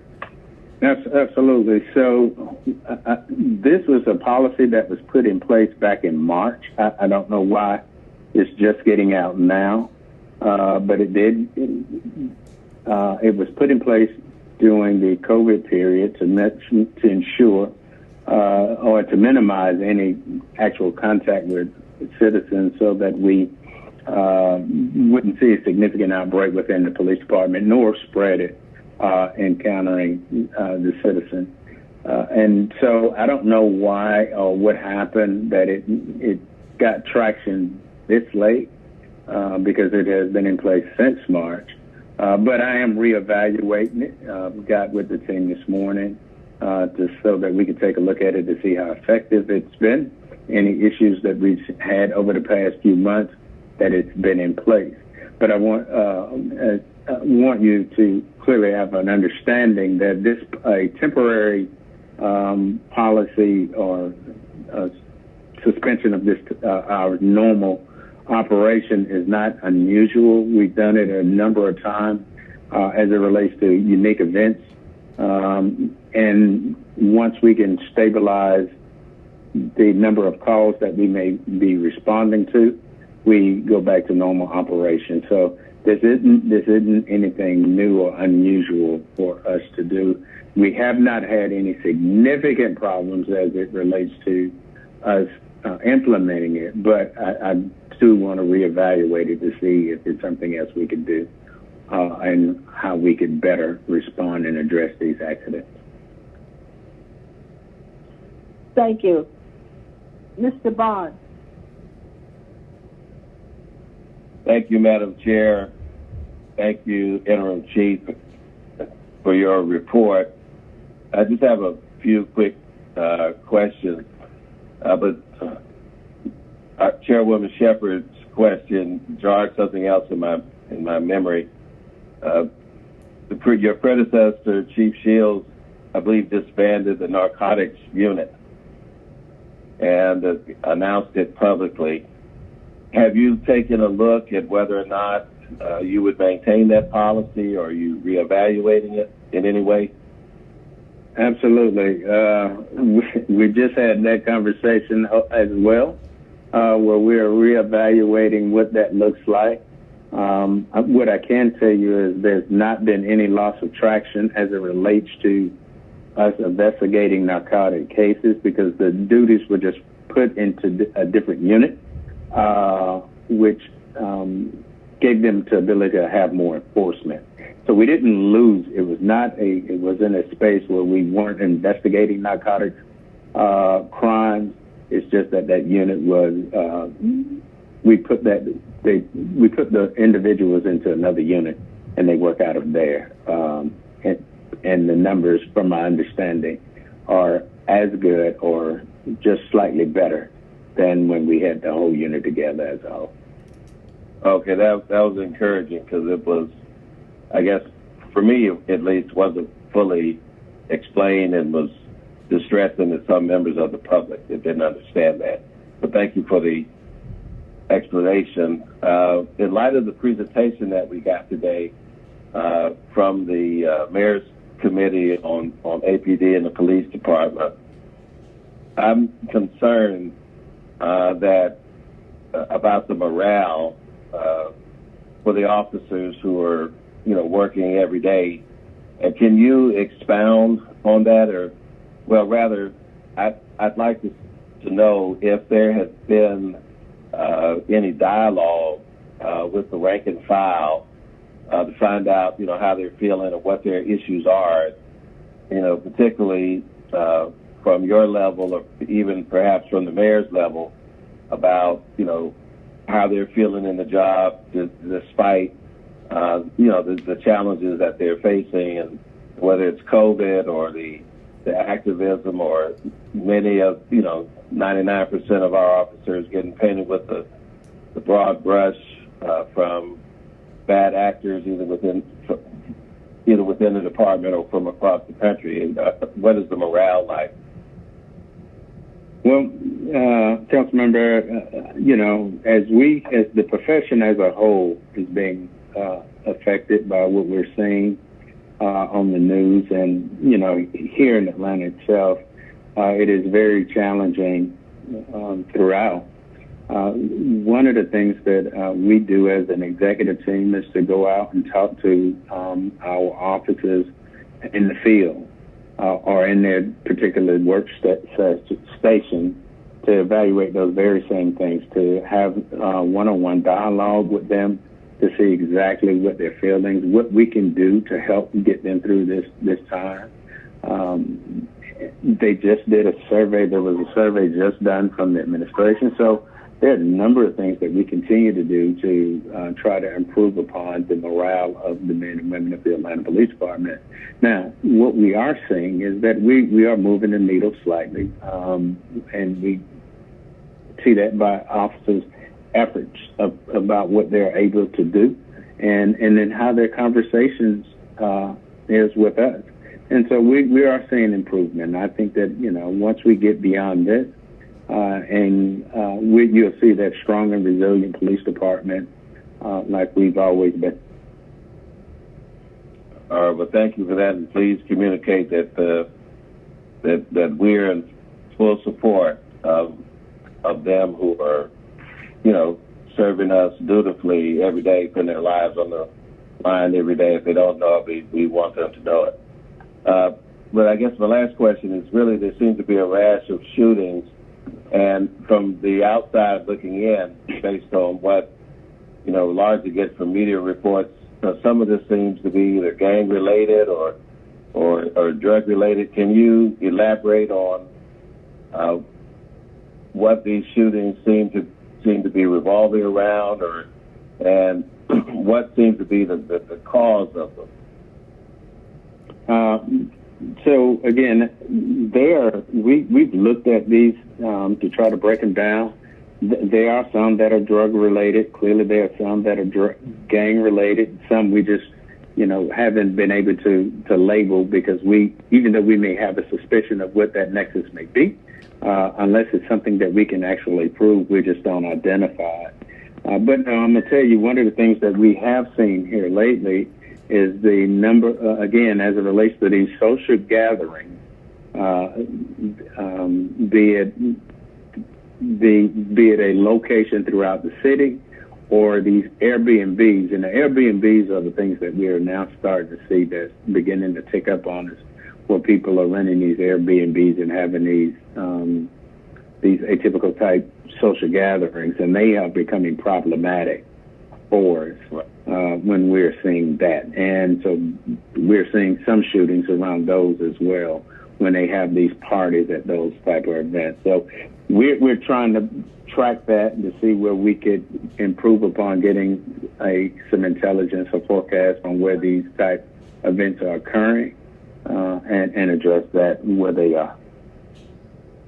Yeah, because one happened over on Sunset, over near me and down the block from my mother's house.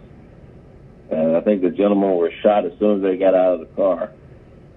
And, you know, from what the neighbors have told me, that you're right, that the house that's being used for that purpose has just become a party house. And I don't think that they need any type of permits to turn their home into an Airbnb for that type of use. But I guess the last concern I would have is the situation with the young men that are selling water. Are you all clearing them off of the corners, or what is the enforcement posture with these water vendors, young water vendors? Absolutely. I think, you know, everyone's effort from the administration to the council to the citizenry of the city of Atlanta, everyone's effort to try to minimize what we're seeing has been effective. I mean, clearly there's still some that are out there, but to the extent that we were seeing just a few weeks ago, those numbers have dropped. But my team will go out and give as many resources as we possibly can to get them off of the street, and then have them move on. And so it has been somewhat effective in doing that, and we'll continue to keep our plan in place so that we can get as many of them off of the street as we possibly can. We, you know, with schools starting back up here soon, we imagine that number will drop even further. Well, I just have a quick question for you. I got a complaint on Saturday from the Buckhead area. And so should folks call 911, or should they try to reach out to the zones if they have an issue? In any circumstance, I would rather people just go ahead and call through 911 so that we can respond appropriately. Okay. Well, I'll pass that along. And thank you for your patience with me, Chief, and thank you for your presentation. No, I appreciate you, sir. Thank you. All right. I yield, Madam Chair. Thank you, Mr. Bond. Next, we have Ms. Winslow. Ms. Winslow, are you there? I'm here, and I'll be real brief because the questions I had, most of the other council people asked them already, so thank you. Have there been more speeding tickets being given out? It seems like since COVID, you know, people are speeding up and down. When I say speeding, I mean going 60, 70 miles an hour on our street. And I know that the police can't always catch them because if you call 911, by the time the police get there, they're long gone. But are the citations up for speeding? Well, so, I mean, because you would have seen that significant reduction a couple of weeks ago, as I stated earlier, council member, that we had all our resources redirected and redeployed throughout the city to address those. But from what we had a few weeks ago, those numbers are beginning to improve. Yes, ma'am. Okay. All right. Okay. And last thing, just wanted to thank APD officers for coming out and passing out food several weeks ago in the Mechanicsville area with bridging the gap with, I think that was police, fire, and municipal court. So we appreciate that. And just appreciate all the men and women that are, in spite of, you know, a lot of negativity that, you know, been expressed, that they're continuing to do their jobs. And we just want to let them know, as the other council people have stated, that we're behind them. So we want to let them know that there's a lot of, not only city council, but there's a lot of citizens that we talk to on a daily basis. They're with you, okay? They may not have called in while all this defunding was going on, but they're with you, and they've said, we know we need the police, and we're supporting them. So please take that back to the team. Thank you, ma'am. I most certainly will, and I really appreciate really appreciate all your support. So thank you. Okay. Now, last thing, on the narcotics piece, should we send everything to the Apex unit now? You can send That's it to the what I'm Apex confused minutes. on. Okay, send it to Yes, the ma'am. Apex. Yes. Okay. Send it to Okay. them. Yes, ma'am. Okay, all right. Thank you so much. Thank you, Madam Chair. Thank you, Ms. Winslow. Next, we'll have President Moore. Are you there? Yes, I'm here. Go ahead. Okay, yes. Can you hear me now? Yes, I can. Yes, I can. Okay. Yes, keep flying. How are you? I'm great, ma'am. How are you? Okay, it's a couple things I wanted to follow up with you. One, and earlier you were saying that the street racing was reduced. I just wanted you to expound a little bit more on what are you referring to has been reduced. Madam President, earlier on, we would see street racing pop up. I mean, it was more than we could count throughout the city. And they would be at multiple intersections in multiple zones. We are not seeing them to that same extent. We're not getting the calls to that same extent. We do recognize that they're still problematic in certain areas, just like throughout the Castleberry, us being able to deploy the barriers out there have minimized the number of intersections that they were able to be in that space, as well as in the Edgewood area and Auburn Edgewood area. The resources we put in there has reduced them over there as well. So it's that type of reduction that we're seeing by being able to redirect our resources, as well as our partnership with Georgia State Patrol to target some of the areas that we knew were just continuous problems. Again, we know that there's still room for improvement. We know that they're still happening, but not in as many spaces as we were previously having to address. So, I mean, then that's what's going to be my question, because I know the Castleberry, you got that situation. I didn't know if we just shifting it to other areas where they're, well, I can't go there, so I'm going here. I was just trying to understand the data point you were using to determine that it was being reduced, and you're doing that by the number of locations that is taking place? Yes, ma'am. Number of locations is taking place, and the calls that we receive. Yes, ma'am. Okay.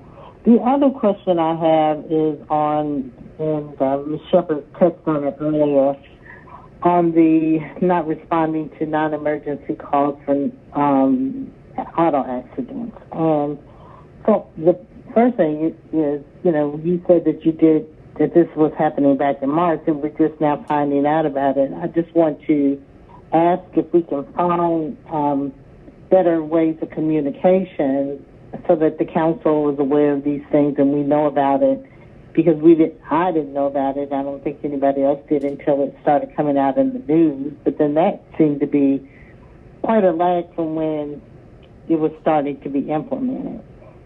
So that's one thing, is how we can work on our communication. Yes, ma'am. And I too was bewildered that it would come out this late, that it would get this much attention and people did not know.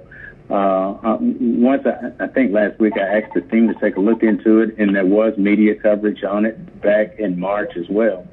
So I don't know what happened, but I can assure you that we'll improve on the level of communication between the police department, the administration, and the council as it relates to us taking such a significant shift. Yeah, excuse me for my other phone. So the other question was the reason, and you all were saying, it was COVID, but then when you were responding to Ms. Shepard, it appeared, is it a manpower issue or is it COVID related?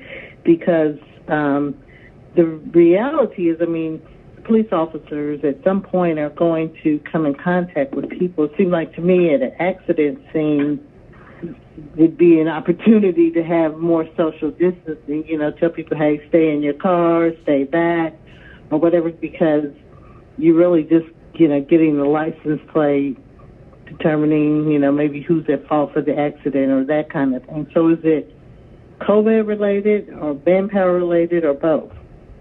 So what I was speaking in reference to is that this was established due to COVID for this period of time. It was established to minimize any level of contact with citizens as it relates to COVID. But I was saying that this was not the first time we've ever implemented this temporary suspension of our operation. We've done it when we generally have to redirect our manpower or we have an effect on our manpower resources, such as during the Super Bowl. We implemented this procedure doing high volume number of calls due to maybe a weather-related incident or whatever the case may be, that it wasn't something new.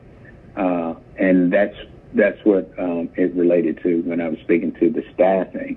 But I will be reevaluating that. I got with the team. We had our executive team meeting this morning to take a look at it to find out if what better way that we can address this. It is truly under advisement at this moment.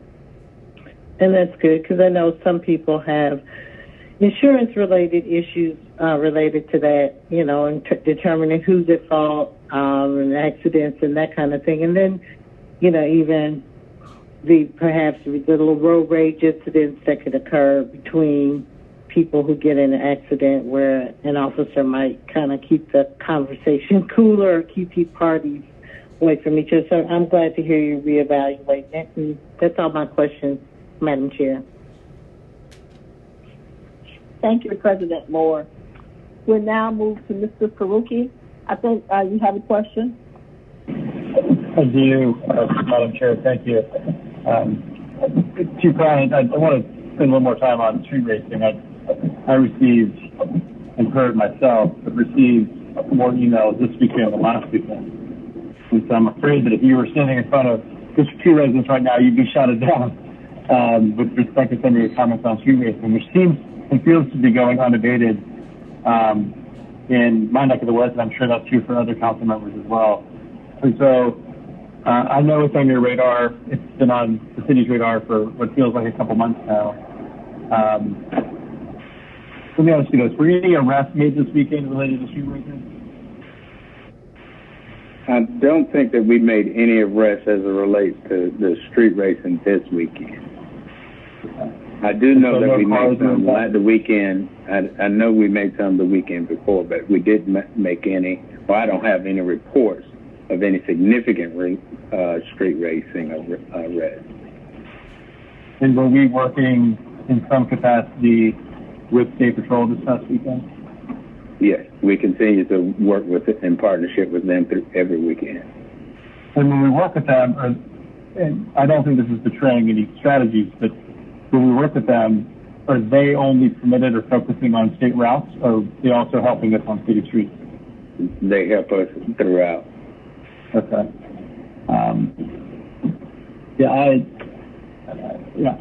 I do not get the sense that it slowed down, at least in my neck of the woods. And so I would ask that the department continue to keep this as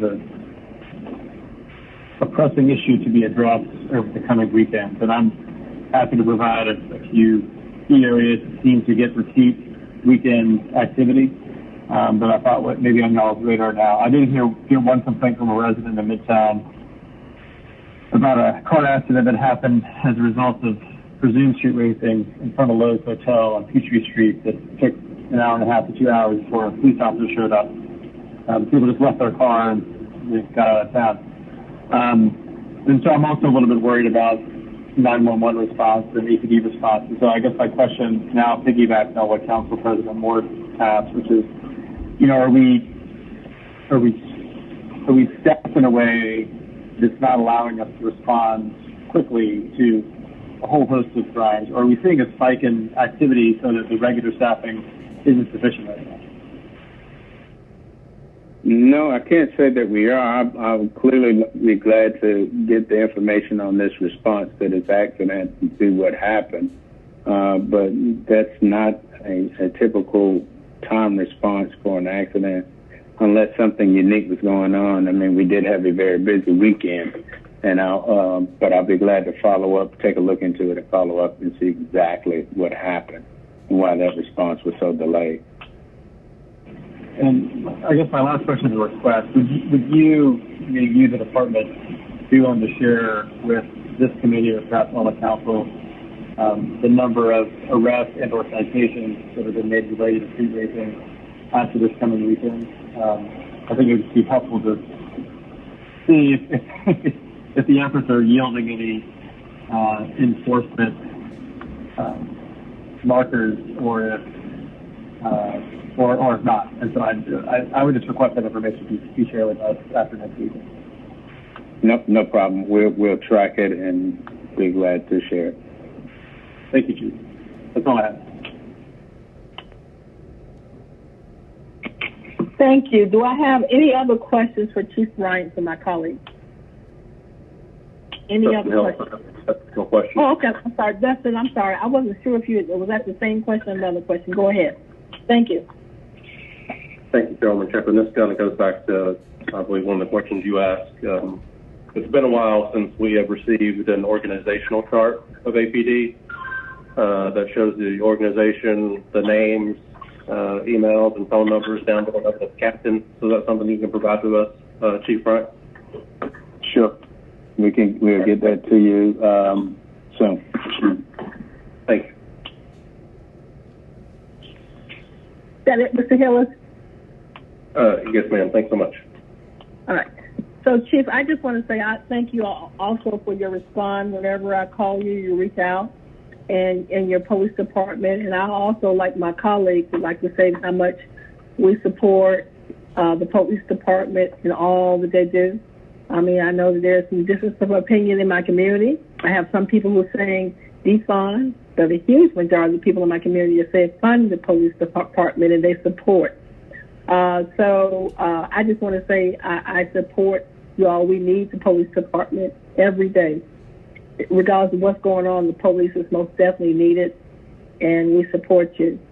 I also want to say I was out this weekend on Saturday at Roselle Fan with PAL, Municipal Court, the fire department, so many different entities, Impact Church. It was so many folks out there giving out huge amount of food and resources and things to our citizens in my district.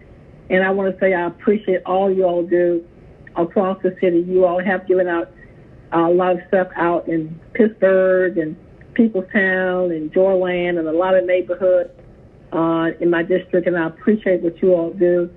And I'm excited about what we can start doing again with community policing and really vamp this up. That's what we need is community policing. So looking forward to working for you all on that. But thank you for all y'all do for the city of Atlanta. We appreciate you. Well, thank you, ma'am, and the council for your continued support as well. We really appreciate it. Thank you so much. Thank you. So we'll move on to the next part of our presentation, and I believe that's the Office of City Solicitors. Is Mr. Carter there? Mr. Carter?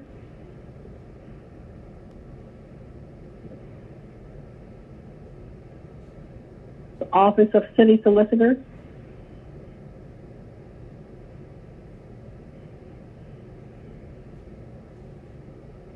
Mr. Carter or Ms. Smith, it's not Mr. Carter.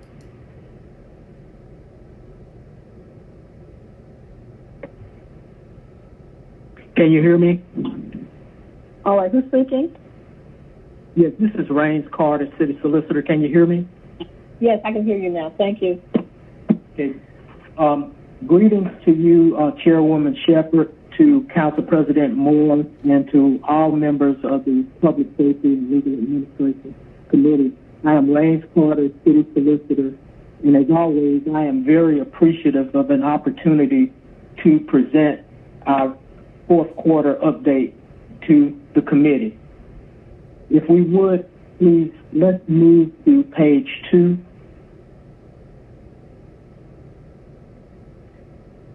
This page basically gives a presentation of the topics and initiatives that I'll be discussing with you today.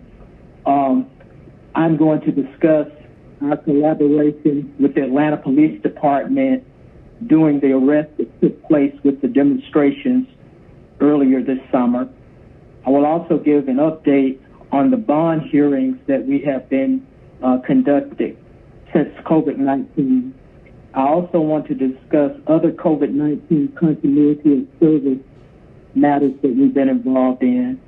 I'll also discuss a nuisance abatement against vehicle initiative that we want to elaborate on. And then I will conclude with an update on our community outreach efforts. If we would, let's please move to page 3.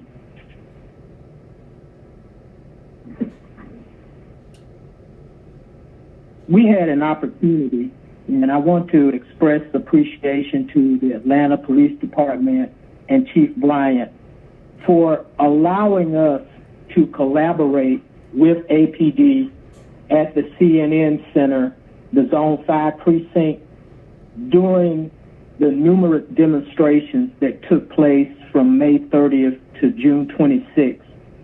We felt very much a part of the situation that we were trying to carry on to enforce in our city.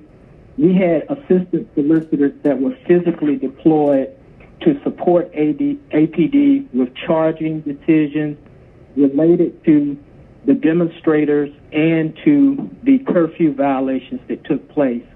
They resulted in a total of approximately 521 arrests.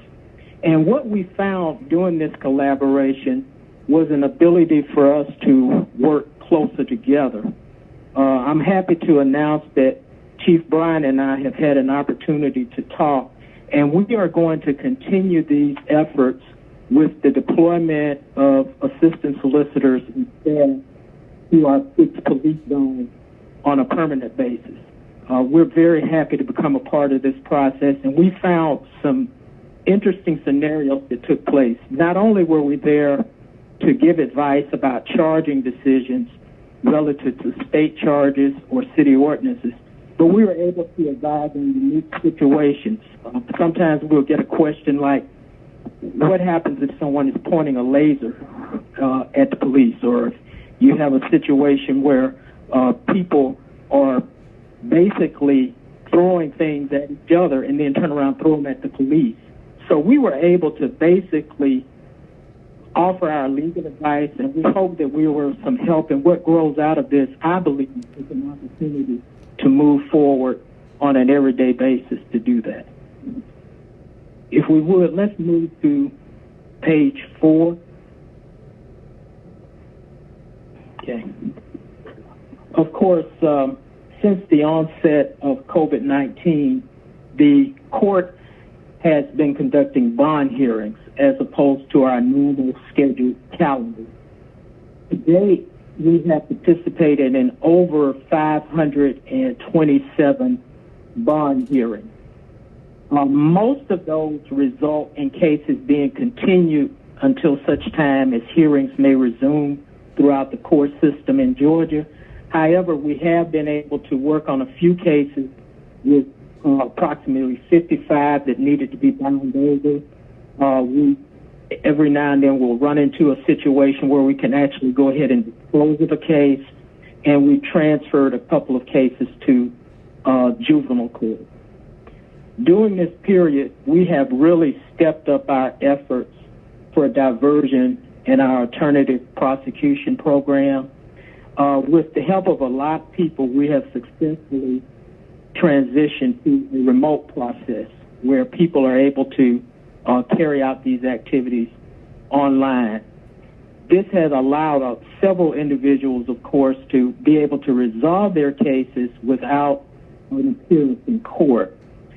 We were able to close out the fiscal year with approximately 22,000 cases that were enrolled in our diversion programs. 61% of those cases were enrolled without the need for people to make a personal appearance, thus reducing the footprint. And we had a total assessment of fees that was approximately $4.4 million. Let's move to page 5, please. We are looking at an initiative that we would like to utilize to really assist our city in a couple of problems that we're having.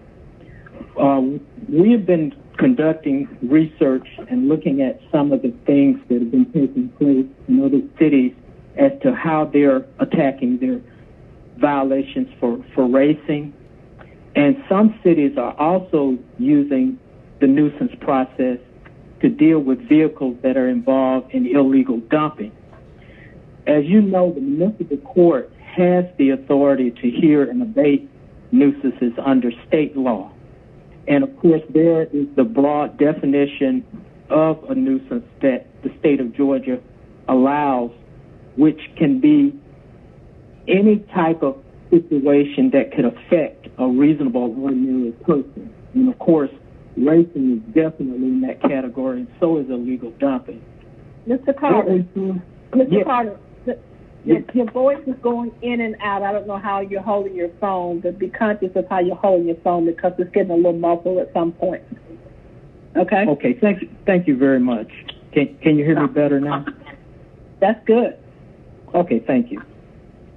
So what we're doing is we're studying the situation, and we've been in contact with some other jurisdictions to look at whether or not we can take certain violations of the traffic law and focus upon the vehicle. Of course, yes, we want to charge the violators, but what about the vehicle? Because you may have situations where a vehicle could be used in multiple violations. The vehicle may be used and has suspended tag or is not properly registered. So we're going to be working with the Atlanta Police Department and the Georgia State Patrol to look at whether or not we can use our nuisance laws to formulate a way to assist them with the enforcement that needs to take place with the racing violations that are taking place. Okay. If we would, let's go ahead and please move to page 7.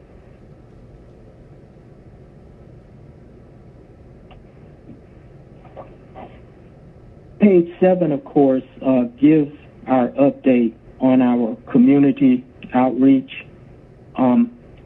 We were able to do some activities as we came out of the month of March with our college tour. We were able to work with Clark Atlanta University and Georgia State University. And our college tour, we collaborated with campus police to advise students on law and safety issues. We participated, of course, in the Read Across America process at the Peyton Forest Elementary School. And we also worked with students at T.H. Slater Elementary School at their career day. And this took place just as we were entering this COVID period. Let's now go to page number 8.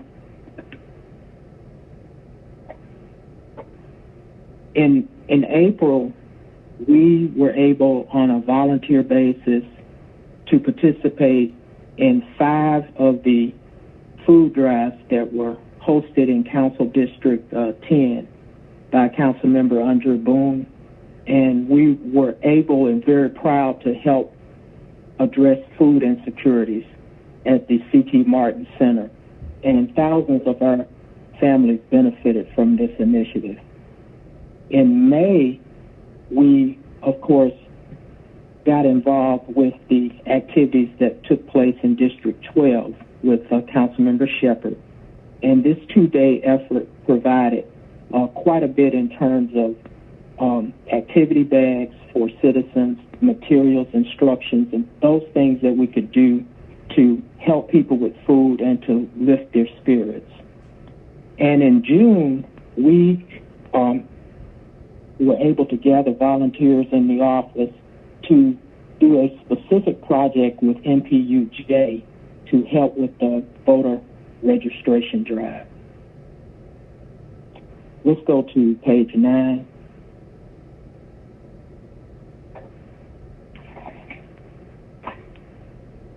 Page 9, of course, basically gives the ongoing schedule that we have with our food drive, and we are very proud partners with you as council members and with APD and Atlanta Fire Rescue Division.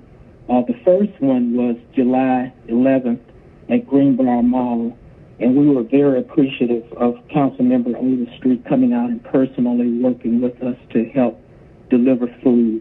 And as you can see, the rest of the locations were mentioned. I believe Chairwoman Shepherd, you said that you were there Saturday at Roselle Fan Recreation Center.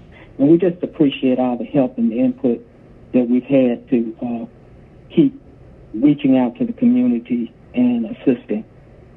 And of course, my final page is what it normally is, and that's just giving thanks to all of our partners. And of course, I am available for questions that you might have about the presentation. And thank you for your time. Are there any questions from my colleagues? No questions? No, I just wanted to thank Mr. Carter and the leadership of Municipal Court just for putting together all of the Bridging the Gap events.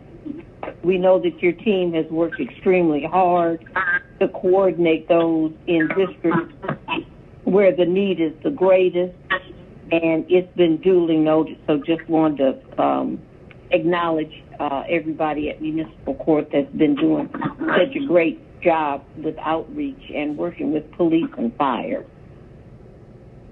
Thank you. Thank you. Thank you, Ms. Winslow. Thank you, Mr. Carter. Mr. Bond, do you have a question? Yes, Madam Chair. Thank you for acknowledging me. Thank you, Mr. Carter, for your presentation, and I want to echo what Councilmember Winslow said.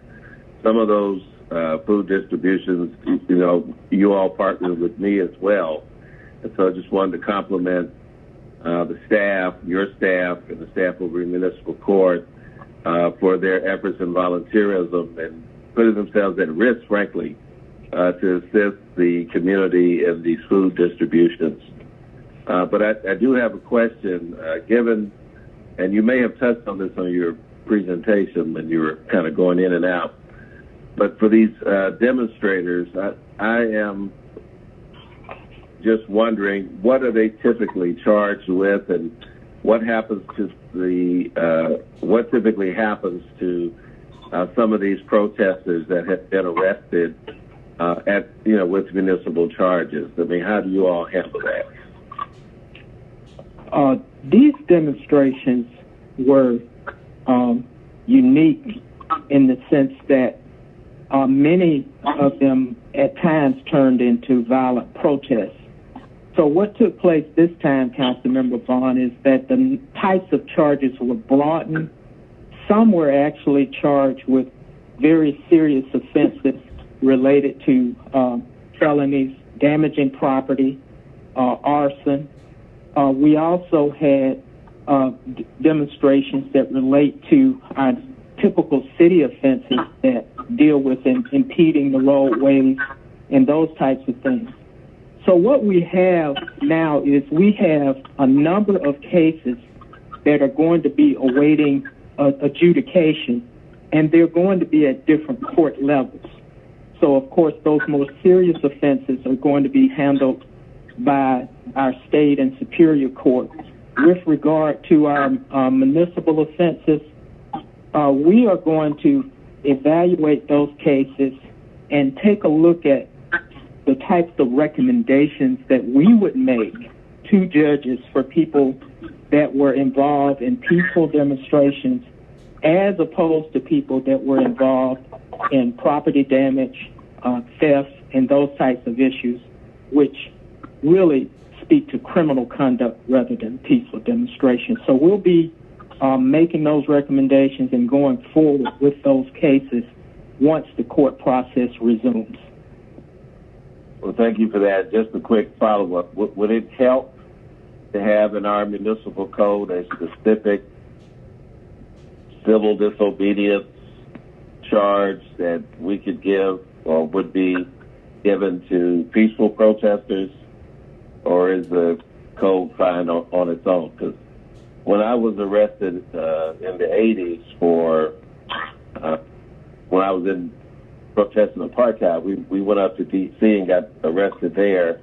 And for what I recall, they had a specific, I guess because of the amount of people who might get arrested up there at any given time for, protesting or civil disobedience. What I recall is that they had a specific charge that addressed that type of protesting. Would we be served better by having one that we could give here, or it doesn't matter? I would like to take a look at that, and if you don't mind, I would like to reach out to your staff to take a look at what was used in D.C., because we do need to distinguish between people that are seeking to demonstrate lawfully and those people that are seeking to use demonstrations as cover to commit crimes. So there's quite a distinction. So I'm very interested in pursuing that, and I'd like to reach out to your staff to see if we can research what they had in D.C. and take a look at it here in our city. Okay, yeah, that was when I was a much younger man, but I'd be happy to sit down and talk with you about it, because I've always felt that given the history of protests, if you're doing it peacefully and you're seeking an arrest, it's a badge of honor to be arrested for your principles. But of course, if you're there to create mayhem under the cover, if you're being a wolf amongst the sheep, then you ought to be charged appropriately. But for those who are doing it for the right reasons, I felt they should receive it should be a different type of charge. But I look forward to talking with you about that. And thank you for bringing that to my attention. Okay. I'm yielding out of here. I just want you to know that y'all need to reach out to the law department. The law department is texting me saying that they have some concerns about your proposal, but you may want to reach out to the law department in terms of First Amendment rights, Mr. Bond, just in terms of, and Mr. Carter, just talk to Amber in the law department. She has some concerns. I don't know pro or con to that, but just reach out to the law department, okay? Okay. All right. I'll include them in whatever conversation we have. Okay. Thank you. Are there any other questions from my colleagues? If not, we'll move on. The next part of our presentation is the APD Code Enforcement section. So we're ready. And is that going to be our new major, or Ms. Talley, or who? Please come forth and introduce yourself.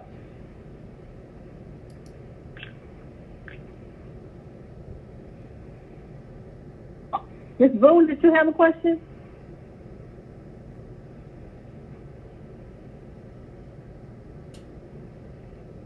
Hello?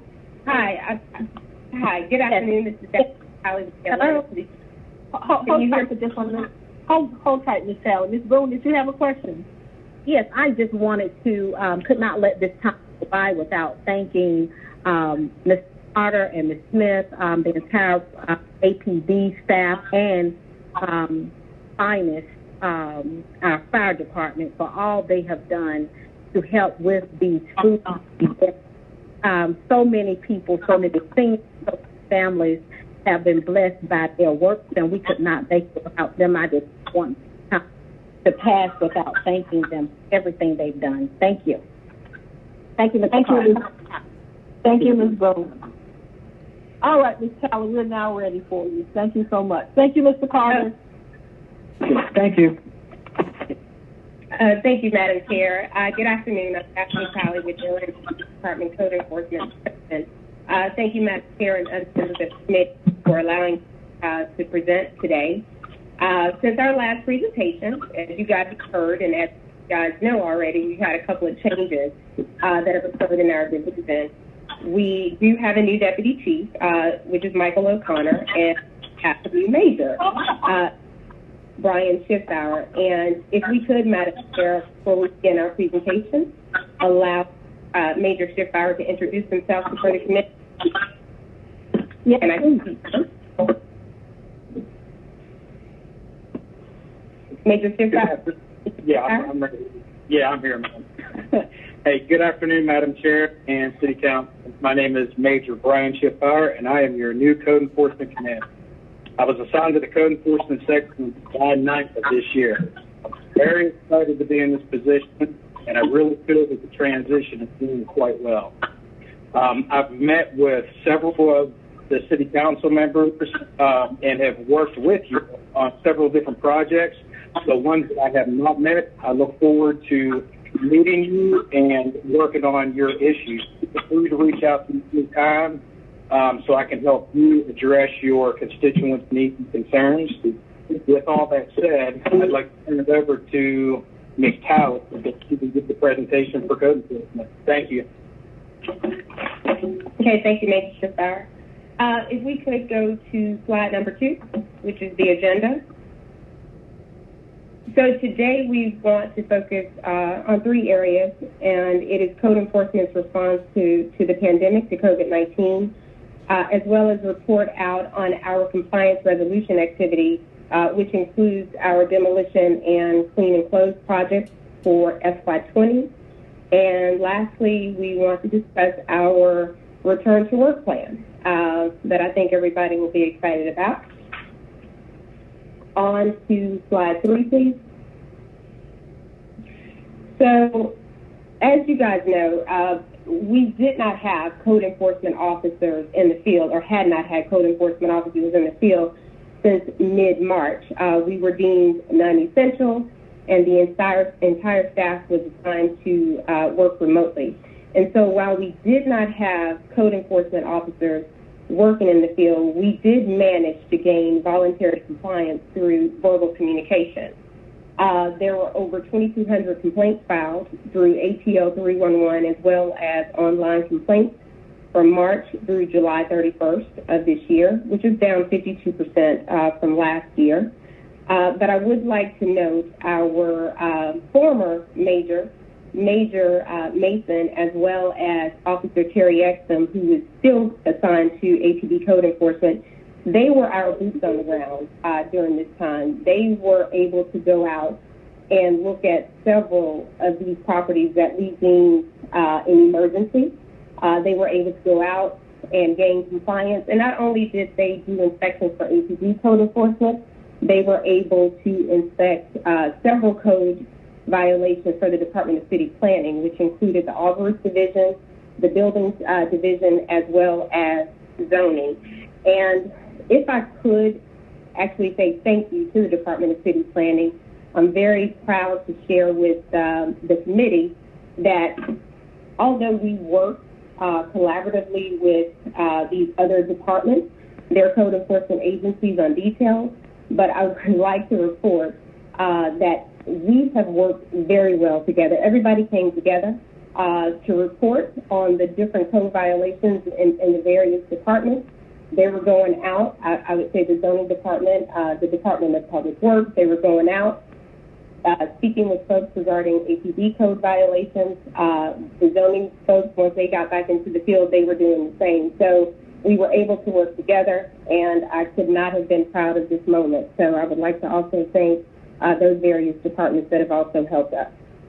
Our research team continued to research properties.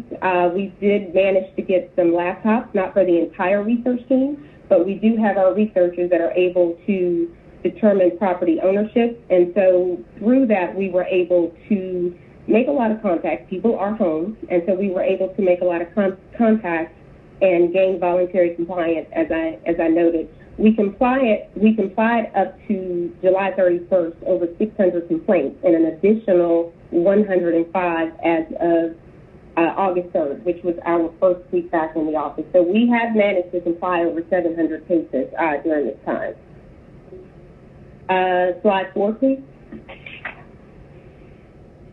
So our compliance resolution activity, which again includes our demolition projects and our clean and close projects, we did demolish 100 properties during this time. Of course, our goal was to demolish 150 properties, so we did not unfortunately meet that goal, but there are an additional 57 projects that have been awarded to city contractors, so I have no doubt that we would have met that goal, probably exceeded that goal had the pandemic not occurred. There are an additional 39 demolition projects that are pending clearances, that once we receive that first level clearance, those cases will be awarded to a contractor for an asbestos survey. Once cleared, then it'll be awarded to a demolition contractor. So our goal is to not only demolish the 57 that have been awarded, the additional 39 that are pending clearances. Our clean and close activity, we were able to clean and close 41 projects, and currently we have 20 projects awarded to a contractor. And with that said, there is also a handout that was or should have been provided to the committee, and that includes the list of the projects that were demolished and clean and closed, and also the properties that are currently awarded by district for your review. Next slide, slide 5. So, as I referenced earlier, mid-March we were non-essential. About 2 weeks ago, we received a call and said that code enforcement had been deemed essential, a call that we actually have been waiting for. Our staff has been eagerly waiting to get back to the field. So we do now, as opposed to bringing everybody back at one time, because we have ordered laptops to provide to the officers, and this is an effort to keep the officers out of the office. We do have our support staff in that are processing notices and any citations that we may need to process. So we have 5 officers right now in the field, and we also have our housing demolition officers. Those are the 2 officers that are assigned to the compliance resolution team. So they are working, and we plan to continue this through next week, and then we'll bring in some more officers.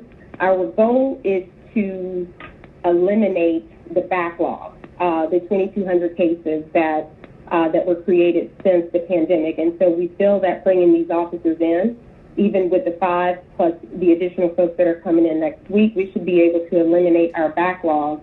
Again, anything through March through July by 5 to 6 weeks. And then we should hopefully be caught up, or at least from August moving forward, we should be able to tackle those particular cases. Our administrative support, again, they are coming in the office, and we're making sure that they are in there safely, but we need them in the office to process these notices. Again, our goal right now is to try to gain voluntary compliance, either through verbal contact, and now that we are mailing out notices of noncompliance, we're hoping to gain compliance through that effort as well. Municipal court remains closed to the public, so the citations that have been issued, those court dates, I believe our officers, our sworn officers that are assigned to APD, the court dates that they're using right now, I believe, is October. So and we're going out as far as we can. We have not been given word on when municipal court will reopen to the public. Also, our in-rem proceedings remain suspended. I was hoping to have an update for you guys.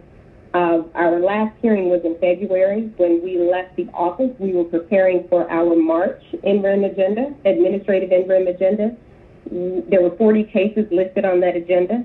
Our goal is whenever we are approved or given the thumbs up to move forward with those proceedings, our goal is to have at least 150 cases on that agenda.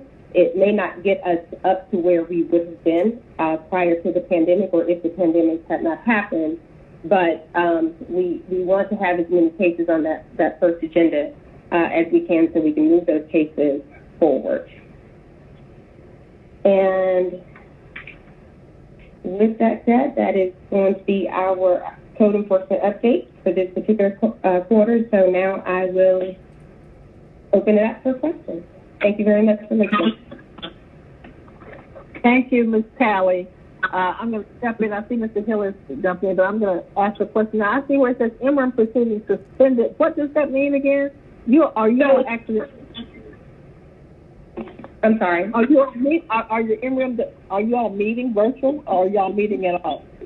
No, we have not. And the last update that we received is that the mayor's office was prioritizing the city's committees and their boards and how will proceed, and we have not been given an update as to when we could start having these hearings again. Okay, because I have some concerns. I mean, I would tell you, this year with COVID-19 and between code violation and trash, it hurts me to even drive through my district. And I get it every day. Yes, ma'am. I mean, I agree. I'm so just, oh my God, it just hurts my heart when I drive through. I'm just so depressed.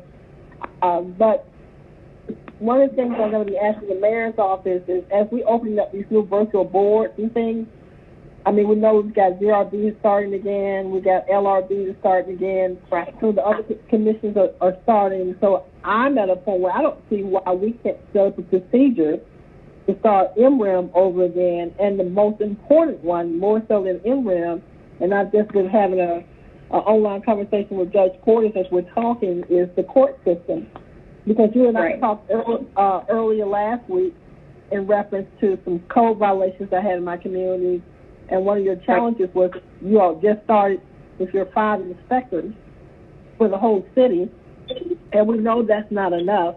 And the fact that even with some of the things going forward, if it gets past, they don't comply in terms of you giving them a warning or whatever you all are going to do, then it has to go to court. But the court system is not opening up. So one of the other things I'm going to be doing within the next week is really having a very serious conversation with the court system over there to find out when are we going to begin to have court. Because I know in some cities and municipalities, they're having remote court where people can walk up to a screen and some kind of way they can go up and actually interact with the court system. And I'm hoping that Judge Portis is going to be coming up with something like this, because it may be that we're in COVID-19 for quite some time, but we can't continue to have court. And so other folks are coming up with ways, and I believe it's time for us to really come up with alternatives to the fact that we can't meet together. We're going to have virtual meetings and figure that out. So that's my concern. We are at a city now. Glad to hear you all say that, you're going to be hiring, getting more code enforcement officers out there. 5 now, and hopefully in the next couple of weeks or so, you'll get more with your pass, and everything you need to make it work. But we've got to go to another level, because our city looks horrible. And it's not just code enforcement, it's also our trash on the street. I'm just depressed over what I see. But I will be working with other mayor's offices and other folks to talk about that too. But thank you. No, thank you. All right. Next we hear from Mr. Hillis. Thank you, Chairwoman Shepherd. Thank you for the presentation, Ms. Talley. Following up on what you had mentioned, and also Chairwoman Shepherd brought up, as far as the NREM plan, what specifically are we waiting on? Have you all submitted a plan to the administration, and are just waiting to hear back for approval, or where are we with that? So the last information we received that moving forward, more than likely, because this is the space we're going to be in, is that all committees and all boards will go virtual. But I think they were trying to prioritize in how or what committee goes first, or what board starts first. And I believe Councilmember Shepherd, the business license or the business license review board, I believe they are starting. I can't say that they're first, but they are starting. So I think the priority went to that particular board. So we just need to reach out to see if this is something that we can start doing on our own, or is this something that we're waiting on the mayor's office to say, okay, the NREM proceedings can begin in October, November of 2020. Understood. Thank you. Next question is, has your non-foreign staff received a 10% pay raise legislated through the FY21 budget amendment? So we received confirmation last week there was a 10% increase for the code enforcement staff. However, I think we were trying to receive confirmation on whether or not the 10% was for the entire staff, because we did have some folks that received pay raises in FY20. And so it was my understanding that the paper was presented excluding those staff members, and I'm not sure if that changed. So we did receive confirmation on a 10%, but we just haven't, I guess, received clarity on whether or not it was across the board.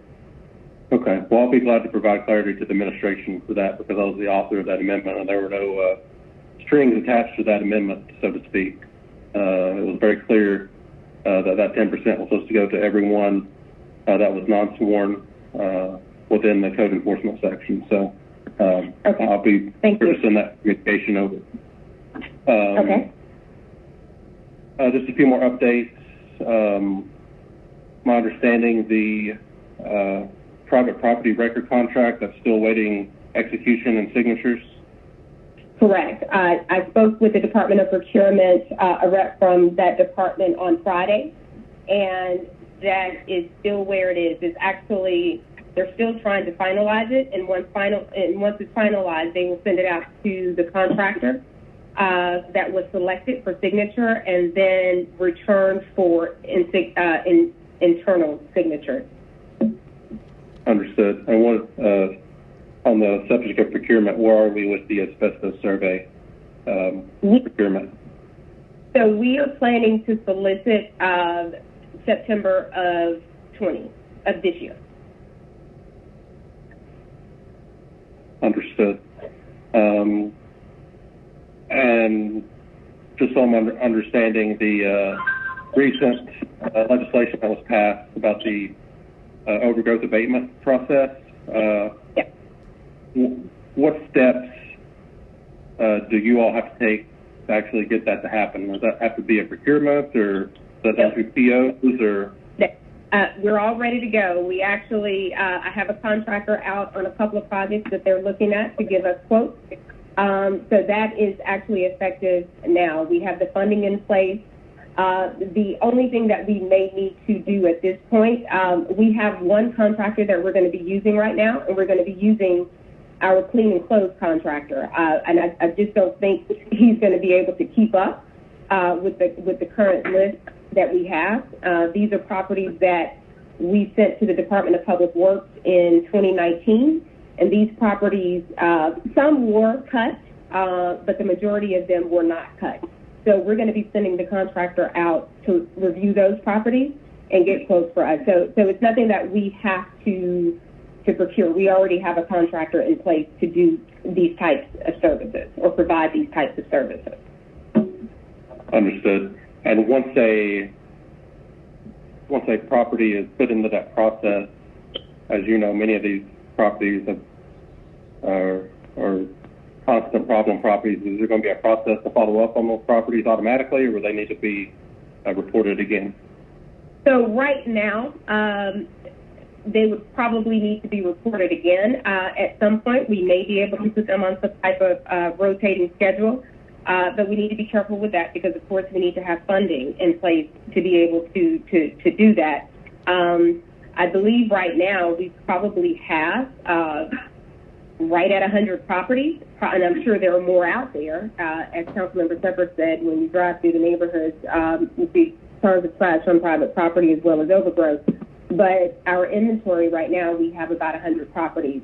So the cost will, of course, differ from property to property, depending on the size, depending on the amount of trash that is located. So maybe sometime in the future we can look at that.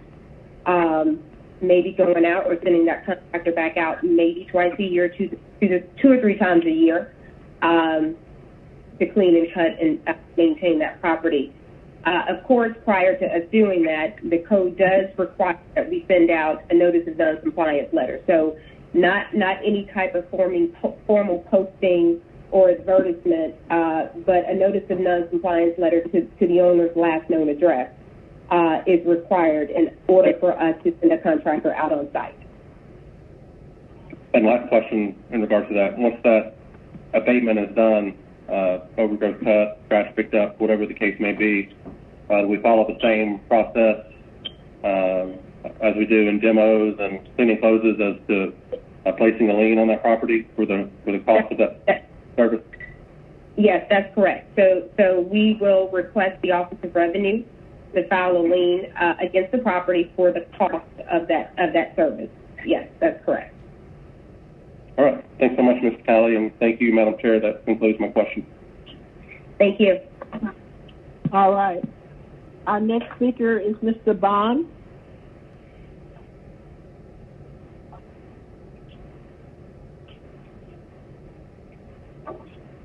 Mr. Bond, were you going to speak? Mr. Bond.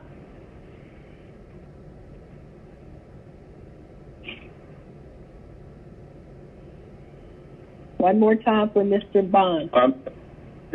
Stepped away. Thank you for acknowledging me. I want to thank you all for your report.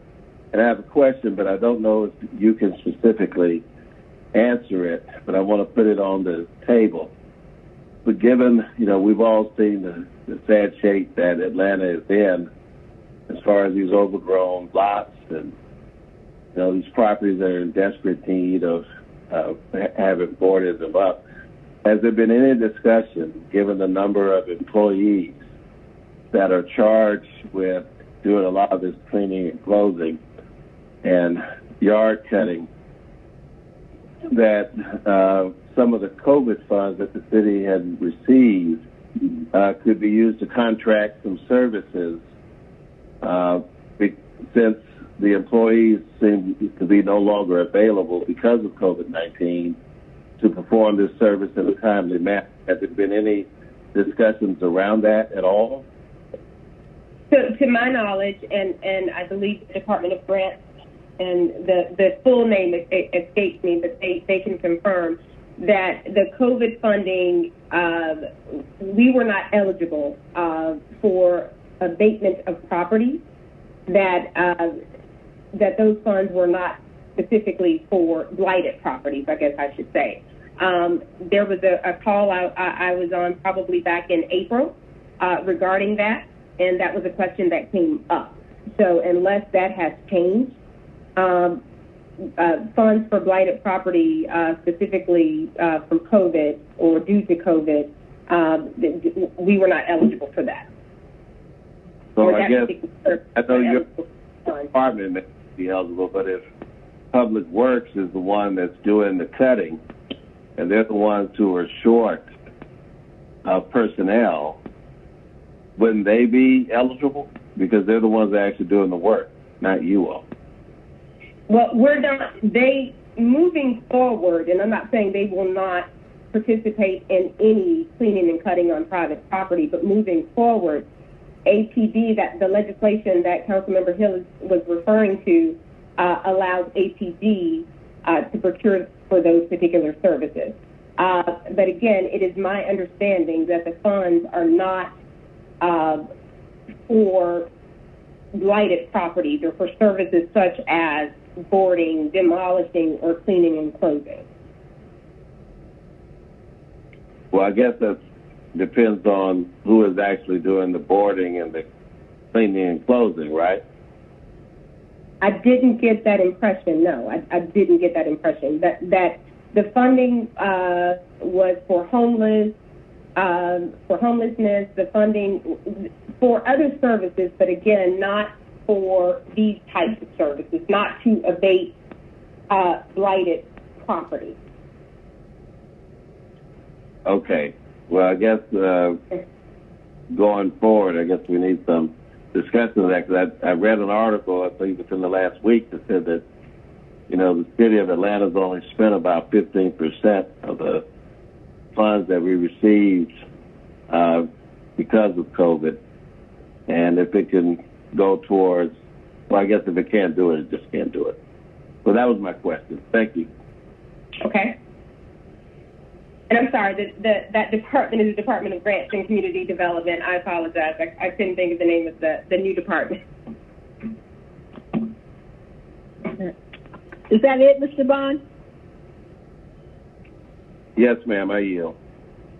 Okay, thank you. Again, Ms. Talley, I want to thank you for your report. I welcome the new major. I'm going to have to get a spelling of his last name, and I'm going to have to reach out and we have to meet. So can you give me a spelling of his last name again, please? It's SCHIFS as in Frank, B as in boy, AUER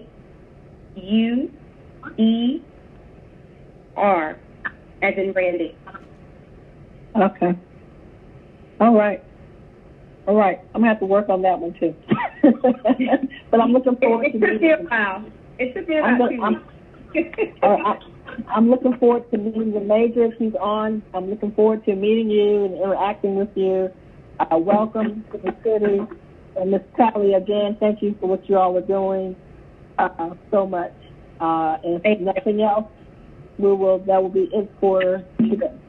Thank you so much. Thank you. Thank you. All right. Madam Chair, this is Councilmember Winslow. I just wanted to mention that I work with Major Schiffbauer in Zone 5, and he's very good. He's very good. So I think you're going to enjoy working with him. He's very responsive. Okay, and you got his name for me, Schiffbauer. Okay. Schiffbauer. Yes, an odd name, Schiffbauer. All right. The Major, I look forward to working with you. All right. Thank you. All right. Thank you so much. All right. So we're now up under our consent agenda, and we will move forward with claims of favorable recommendations. Those are items 1 through 16. The motion is to approve. Can I get a second? Second, Smith. All right. There's been a motion and a second. Ms. Smith, we're ready for the vote, and I'm going to call names of people who I think may not be on, can vote virtually. Ms. Winslow, how do you vote? In favor. We're ready. All right, we're ready for the vote, right, Ms. Linda? Yes, Madam Chair, the vote is open, yes. Okay. All right. Mr. Bond, are you on or you're not on? I'm on. Okay. Mr. Farokhi? I vote yes. Yes. All right. Anybody else need to vote by voice?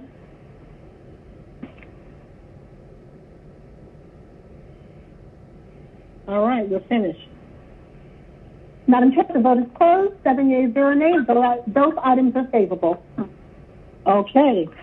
We will now move to items number 17 through 42, which are claims of unfavorable recommendations, with the exception of items number 33, 35, and 37. We can take the remainder of those as a whole, with the exception of those, because I like to hold those. So I make a motion to move forward for 17 through 42, with the exception of 33, 35, and item number 37. Is there a second? Second. Winslow, second. All right, Ms. Winslow, second. We're ready for the vote. Ms. Linda? One moment, Madam Chair.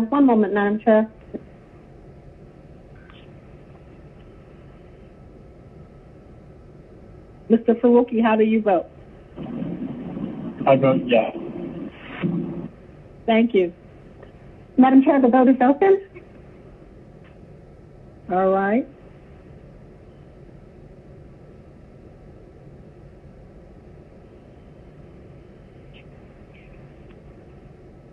Mr. Farokhi voted yes. Thank you, Madam Chair. The vote is closed. 7 yeas, 0 nays. Both items have been adversed. Thank you. We're now at the regular agenda up on the communication. Madam Chair, if I may, you wanted to hold 33, 35, and 37? That's right. I need to go back and hold those. So, yes. Motion to hold 33, 35, and 37. Thank you. Is there a second? Second, Winslow. Thank you, Ms. Winslow. Are we ready for the vote, Ms. Lindo?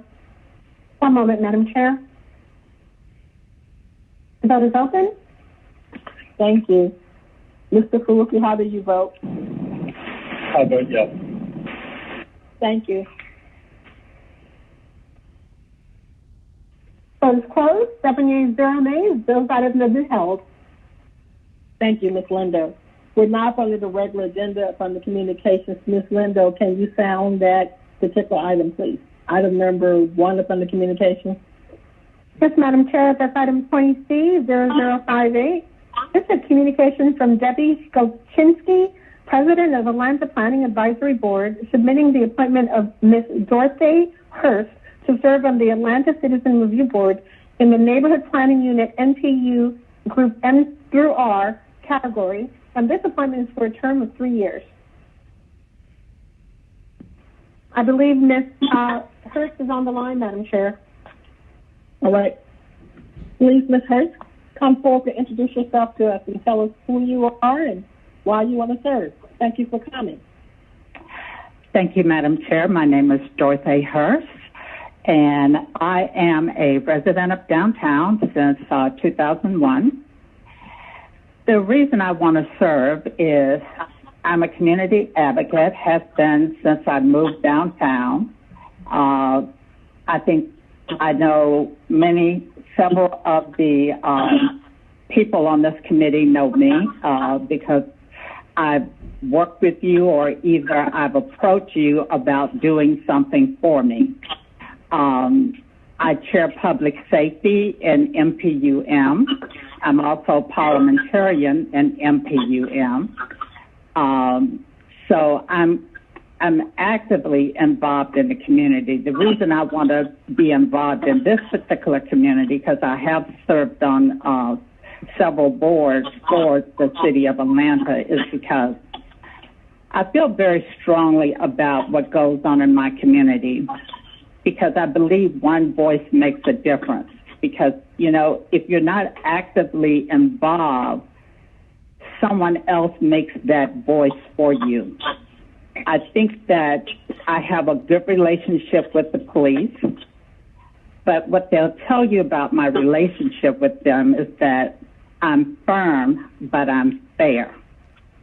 So when I say I have a good relationship with them, it means that I hold them accountable, just like you were elected, and I hold you accountable. So that's the kind of thing that I think I bring to the board, is that I'm a person that believes in hearing, listening, and hearing all sides of an argument or a story before I make a decision or make up my mind, because everyone should have a voice and have something to say.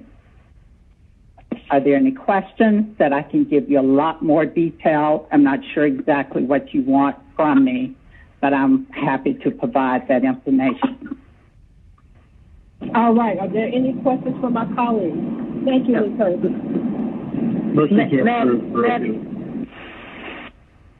I heard a motion to approve by Mr. Farokhi, and then, I'm sorry, go ahead, Ms. Winslow. Okay, thank you. Go ahead. I thought Councilmember Farokhi was going to go. Yeah, I just want to say I have had the pleasure to have worked with Ms. Hurst for I think pretty much at least the last 15 years. With her being a part of NPUM, and she has done a great job. She helps do the National Night Out event, and she goes all out for her community and just does an outstanding job. So I was just so pleased to see your nomination come forward for this board. And, you know, you bring a lot of knowledge, and I think you're going to, I know that you're going to bring a lot of wisdom and common sense thinking, you know, that is a part of this board in looking at both sides of the issue. So thank you for your willingness to serve, and I'd like to make a motion to approve. So Mr. Farokhi made a motion. Ms. Winslow, you can make a second. Mr. Farokhi made a motion. Second. Okay. All right. So we have a motion and a second. Ms. Lindo, we're ready for the vote. The vote is open, Madam Chair.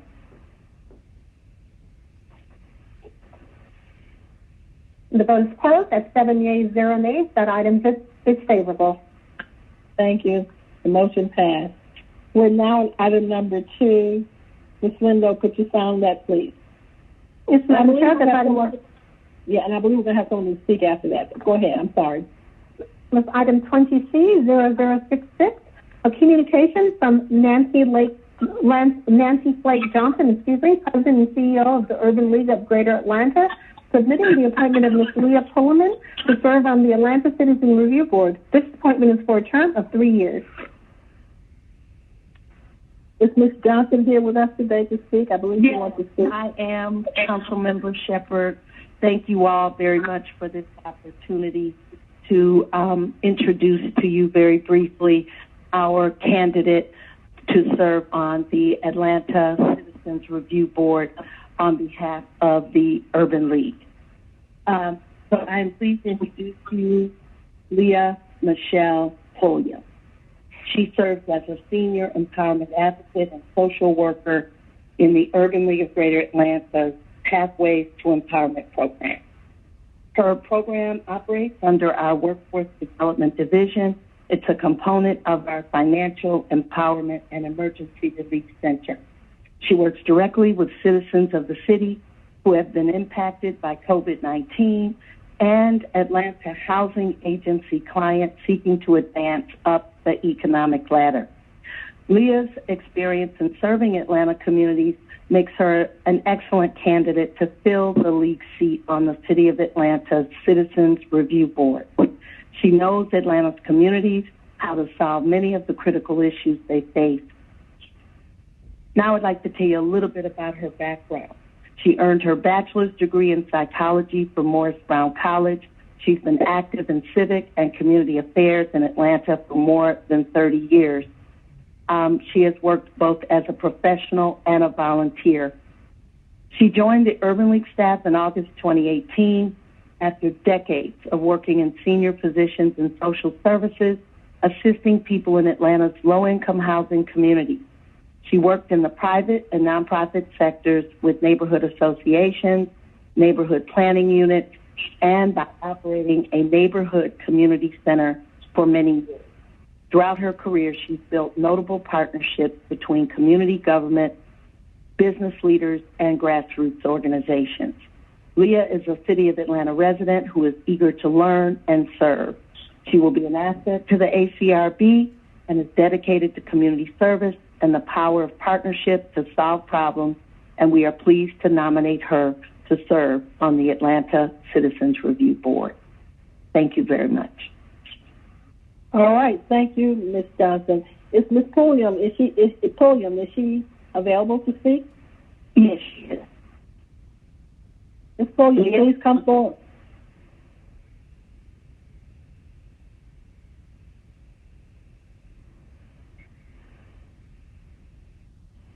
Leah, unmute. You may be muted.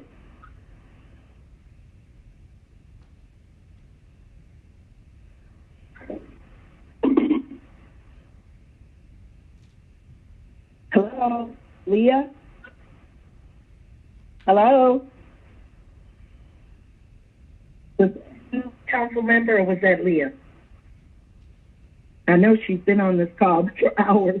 I hope we didn't lose her because of the storm. She and I have been communicating, so I know she was on. Yeah. Oh, my goodness. Well, we can hold it for a moment, Ms. Can you?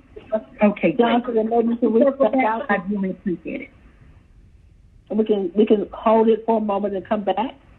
Oh, we'd appreciate that. Thank you so much. All right. We're going to hold that for a moment and then come back. Okay, Ms. Lindo? Thank you. Yes, Thank you so Madam much. Chair. All right. We'll now move to item number J, ordinance for second read. Can you sound that, Ms. Lindo, the first item number 3? Yes, Madam Chair. That's ordinance 20-1477.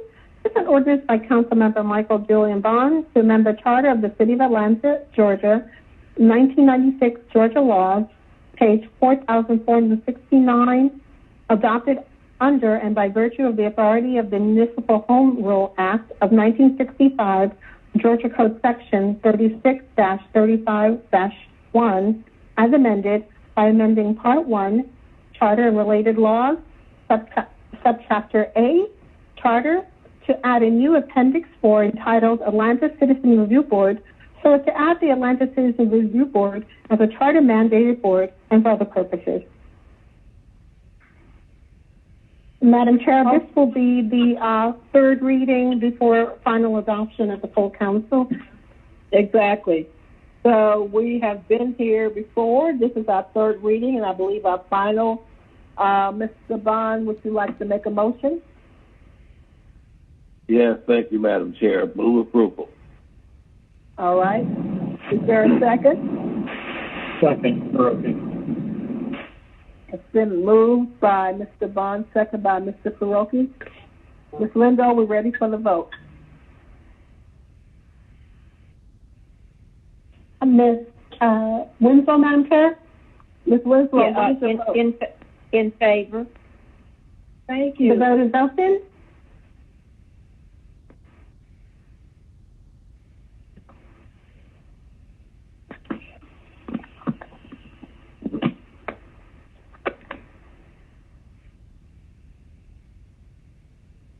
One moment. The vote is closed. 7 yeas, 0 nays. That item is favorable.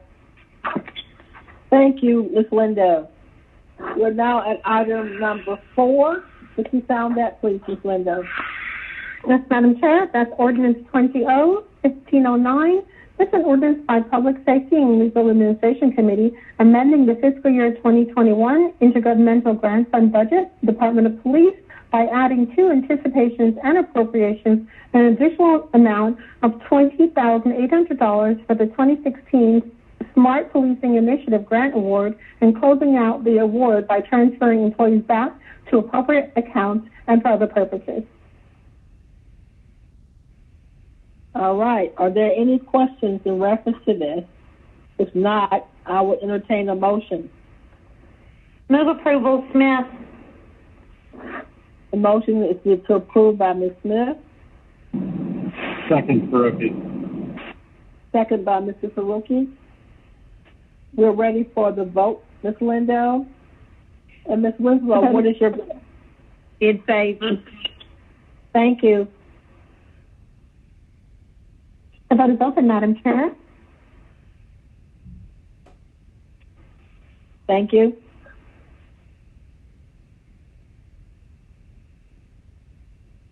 The vote is closed. 7 yeas, 0 nays. That item is favorable. Thank you. We will now move to item number 5. Ms. Lindo, could you sound that, please? Yes, Madam Chair. That's Ordinance 20-1526.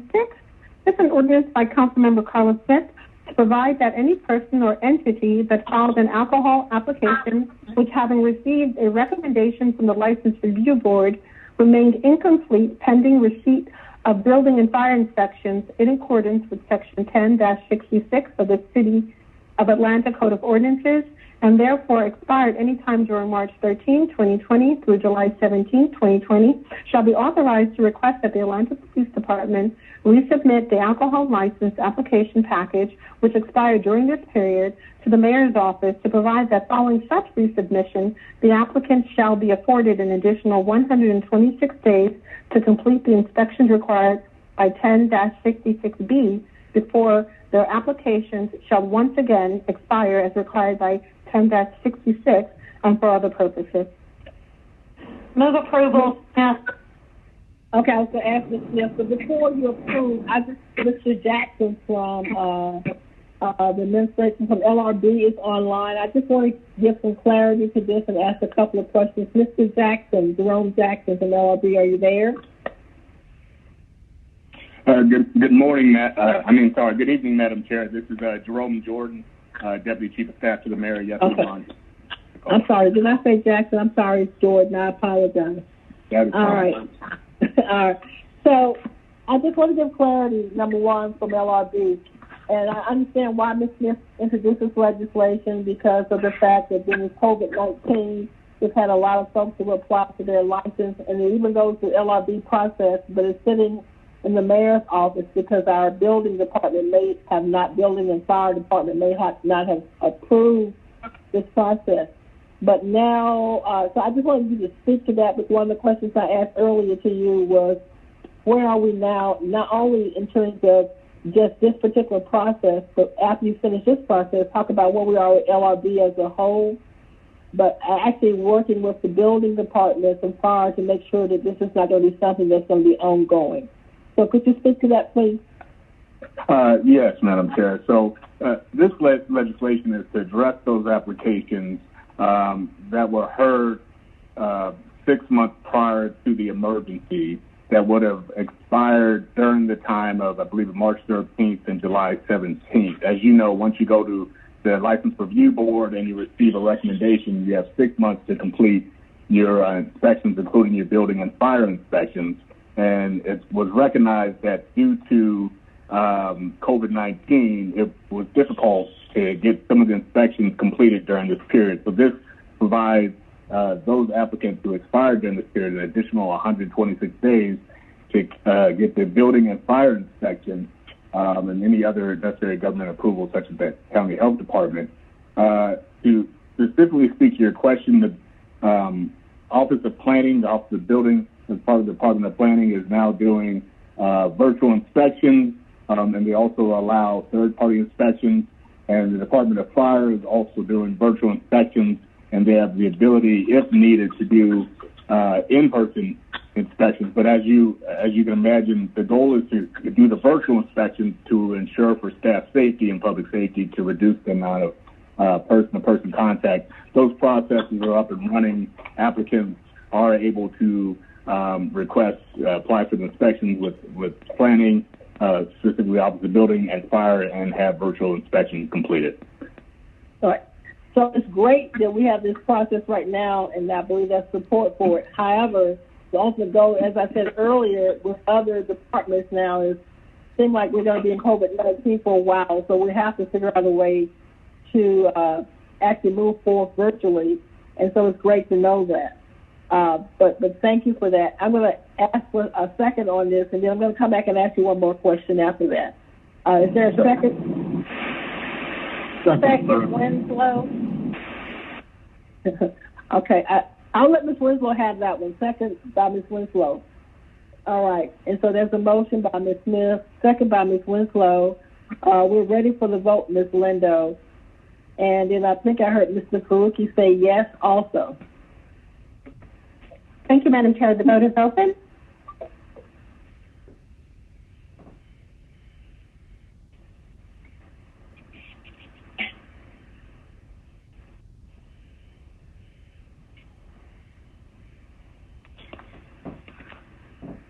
The vote is closed. That's 7 yeas, 0 nays. That item is favorable. Thank you. So, Mr. Jordan, can you tell us where we are, give us an update on where we are with LRB? I understand that the LRB has started meeting again. So can you give us an update on where we are in terms of process procedures? Are we behind? Are we up to date? We've had how many meetings now, 1 or 2? Thank you, Madam Chair. So as far as the License Review Board, as you know, Council passed legislation allowing boards to meet remotely once they received AIM and law approval. That was completed, and the first virtual License Review Board meeting was held on July 30th. At that meeting, they addressed all of the pending applications that were ready to be heard by the board, which was 57 applications were taken up at that meeting. 55 of them were approved, and 2 were not held, one at the applicant's request and the other because the applicant did not show up. So they've addressed all of the pending applications that were ready to be heard. They're on track with that. The next scheduled meetings of the License Review Board are on August 18th and the 25th. So they're back on the normal schedule of having 2 meetings a month as the code requires. I believe we actually had Councilmember Smith was able to attend the first remote meeting on July 30th. So I just wanted to thank her for coming out to that. As far as the broader process, one thing I would have to say is that a lot of city departments have been working very diligently to get everything stood up, and I'm very grateful for the efforts of APD, law, AIM, planning, fire, staff of the mayor's office and the Office of Innovation. Because what they've been able to do is APD was able to begin receiving and processing alcohol license applications again. They reached out to applicants and counsel who they had been contacted by and informed them, I believe during the week of July 20th. They even created an email address where they could receive applications by email and communicate with applicants.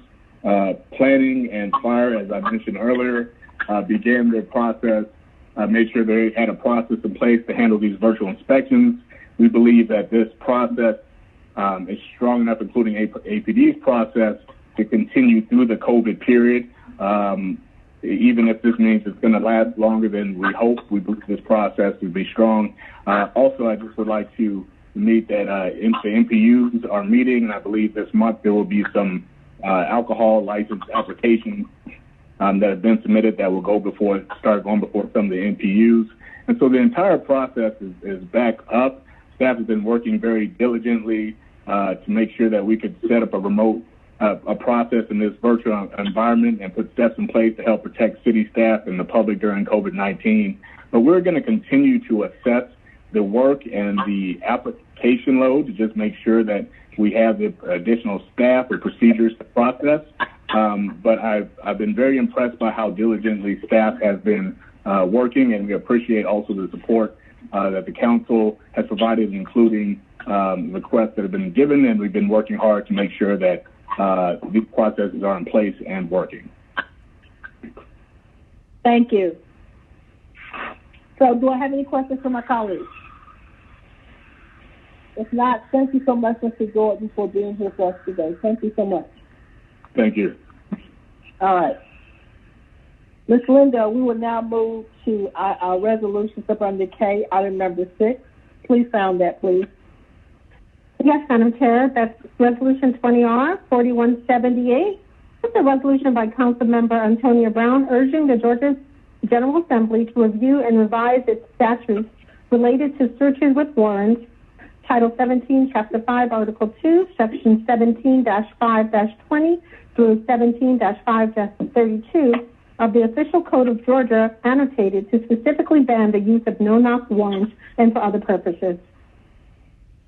And I believe Mr. Brown has asked for, he told me to hold it today. Is that correct? Did you validate That's that correct, for him? Madam. Yes, correct, Okay. Madam Chair. So the motion is to hold. Is there a second? Second, FAROKHI. All right. There's a second by Mr. FAROKHI. We're ready for the vote. Ms. Lindo? The vote is open, Madam Chair? Yes. Ms. Winslow, how did you vote? Yes. Thank you.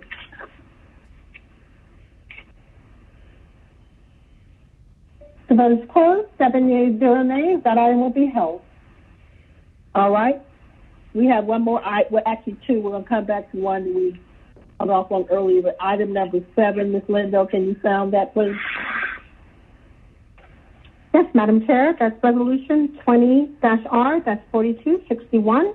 This is a resolution by Public Safety and Legal Administration Committee authorizing the reappointment of the City of Atlanta retiree Sergeant David Paulson in the Police Department for annual compensation not to exceed $105,000 pursuant to Section 3-505B of the Charter of the City of Atlanta and for other purposes. All right. Is there a motion? Move approval. Winslow. Second, HILLIS. Second. Second by Mr. Hillis. Ms. Lindo, we're ready for the vote. The vote is open. Mr. FAROKHI, how do you vote? I vote yes. Thank you. The vote is closed. 7 yeas, 0 nays. That item is favorable.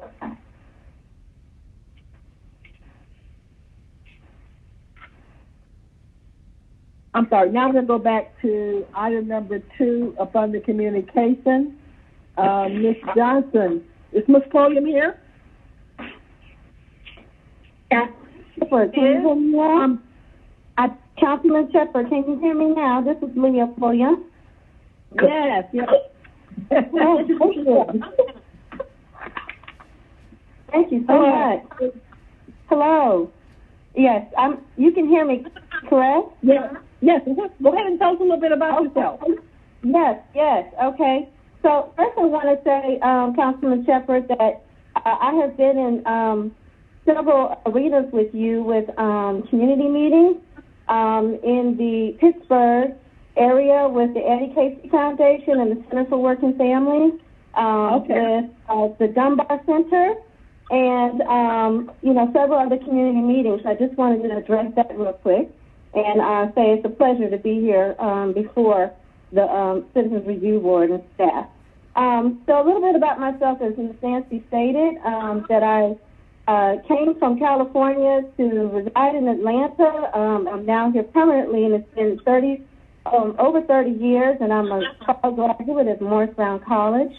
My skill set comes from social services. I have been embedded, I might say, heavily in communities within the Atlanta area, working with private management companies and nonprofit sectors. So I've had the experience of working with resident leadership, Atlanta Police Department, and fire and rescue. I can name a great deal, but definitely I have worked and encouraged positive relations in the community through workforce development and training and employment programs, but also establishing positive relations between residents and the police. When I operated a community center, I was able to contact the zone precinct and ask the police to come to various community fairs. And with that, they were able to positively engage with the residents, including a grassroots efforts with having representatives come to community meetings to address the citizens there. So I have been an advocate for resident relations, community empowerment, and also positive relations between residents and the Atlanta Police Department. Thank you.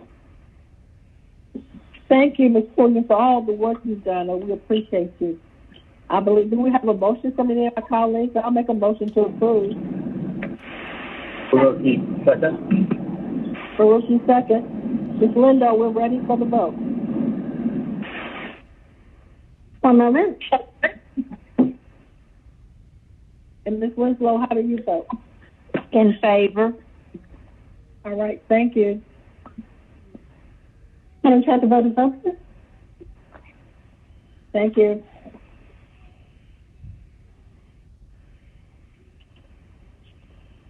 Thank you so much. Let's see how the vote goes. Hold on. I think it's going to be all right. I'm sorry. That means I'm passionate. I'm sorry. Everyone, please vote. Ms. Boone? Oh, I'm sorry, Ms. Boone? Andrea? Andrea?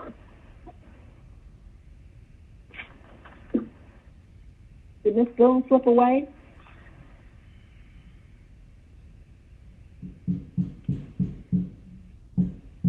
We'll go with what we have, Ms. Lindo.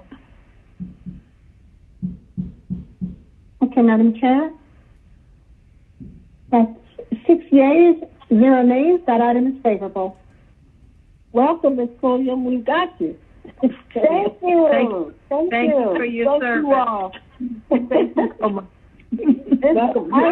If I may say, I'm honored to serve. Thank you for the opportunity. You have one more step to go before the council next week. But other than that, I think you're going to be all right. Okay. I'm ready. And Chairman Shepherd, I've had an opportunity to work with Ms. Pulliam while she was at I think it's called Greater Urban League of Atlanta. Just a lot of high energy and very committed, and so you'll certainly be an asset to this board. Thank you. Well, thank you so much. Look forward to working with you, Ms. Pulliam. Thank you all. Appreciate the opportunity. Bye-bye. All right. Thank you. Thank you again.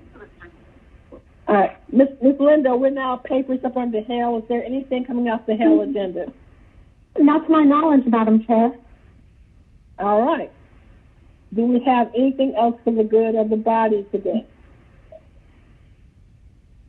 If not, Madam Chair, I just wanted to thank you for all the work that you did with the mayor's task force, you know, on the recommendations coming forward, because I know you were on a committee. I don't remember which one, but thank you for, you know, for all the input that you have provided toward this effort.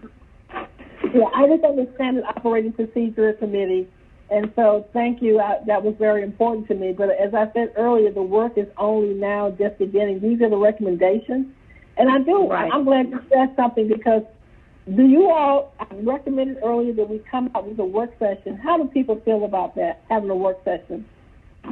I think that would be good. I think we need to have that. I agree, Madam Chair. All right. I just want to hear from all my colleagues. Anybody else, Mr. Hillis? Yeah, that sounds like a plan. Mr. Farokhi? Colleague, Councilor Winslow, in favor. I can't, you're muffled. I couldn't understand what you're saying. Sorry, yes, that sounds great. All right. Ms. Smith? I think that's a great idea. Okay. So we'll start looking at a schedule in terms of when we can have a work session. I think it's important for all council members to weigh in on this. This is something that's really important to the city. So we'll come out with a work session time and send it out to everybody to see what they say, okay? Sounds good. Great meeting, Councilmember Shepherd, and I'm Smith here. I'll make a motion to adjourn. Madam Chair? Yes. Council President Moore, I just wanted to remind those that are listening, everyone, there's a runoff election tomorrow. Just wanted to give everybody a reminder, if they haven't done so already, to go vote. All right. Thank you, President Moore. Thank you. Appreciate it. That's important. All right. All right. There's a motion. Motion to adjourn. You all, we say good night. It is 5:18:19. We're doing good. Great job. Yes. All right. Have a good one, guys. You too. Thank you. Okay. Appreciate you. Okay. Bye-bye.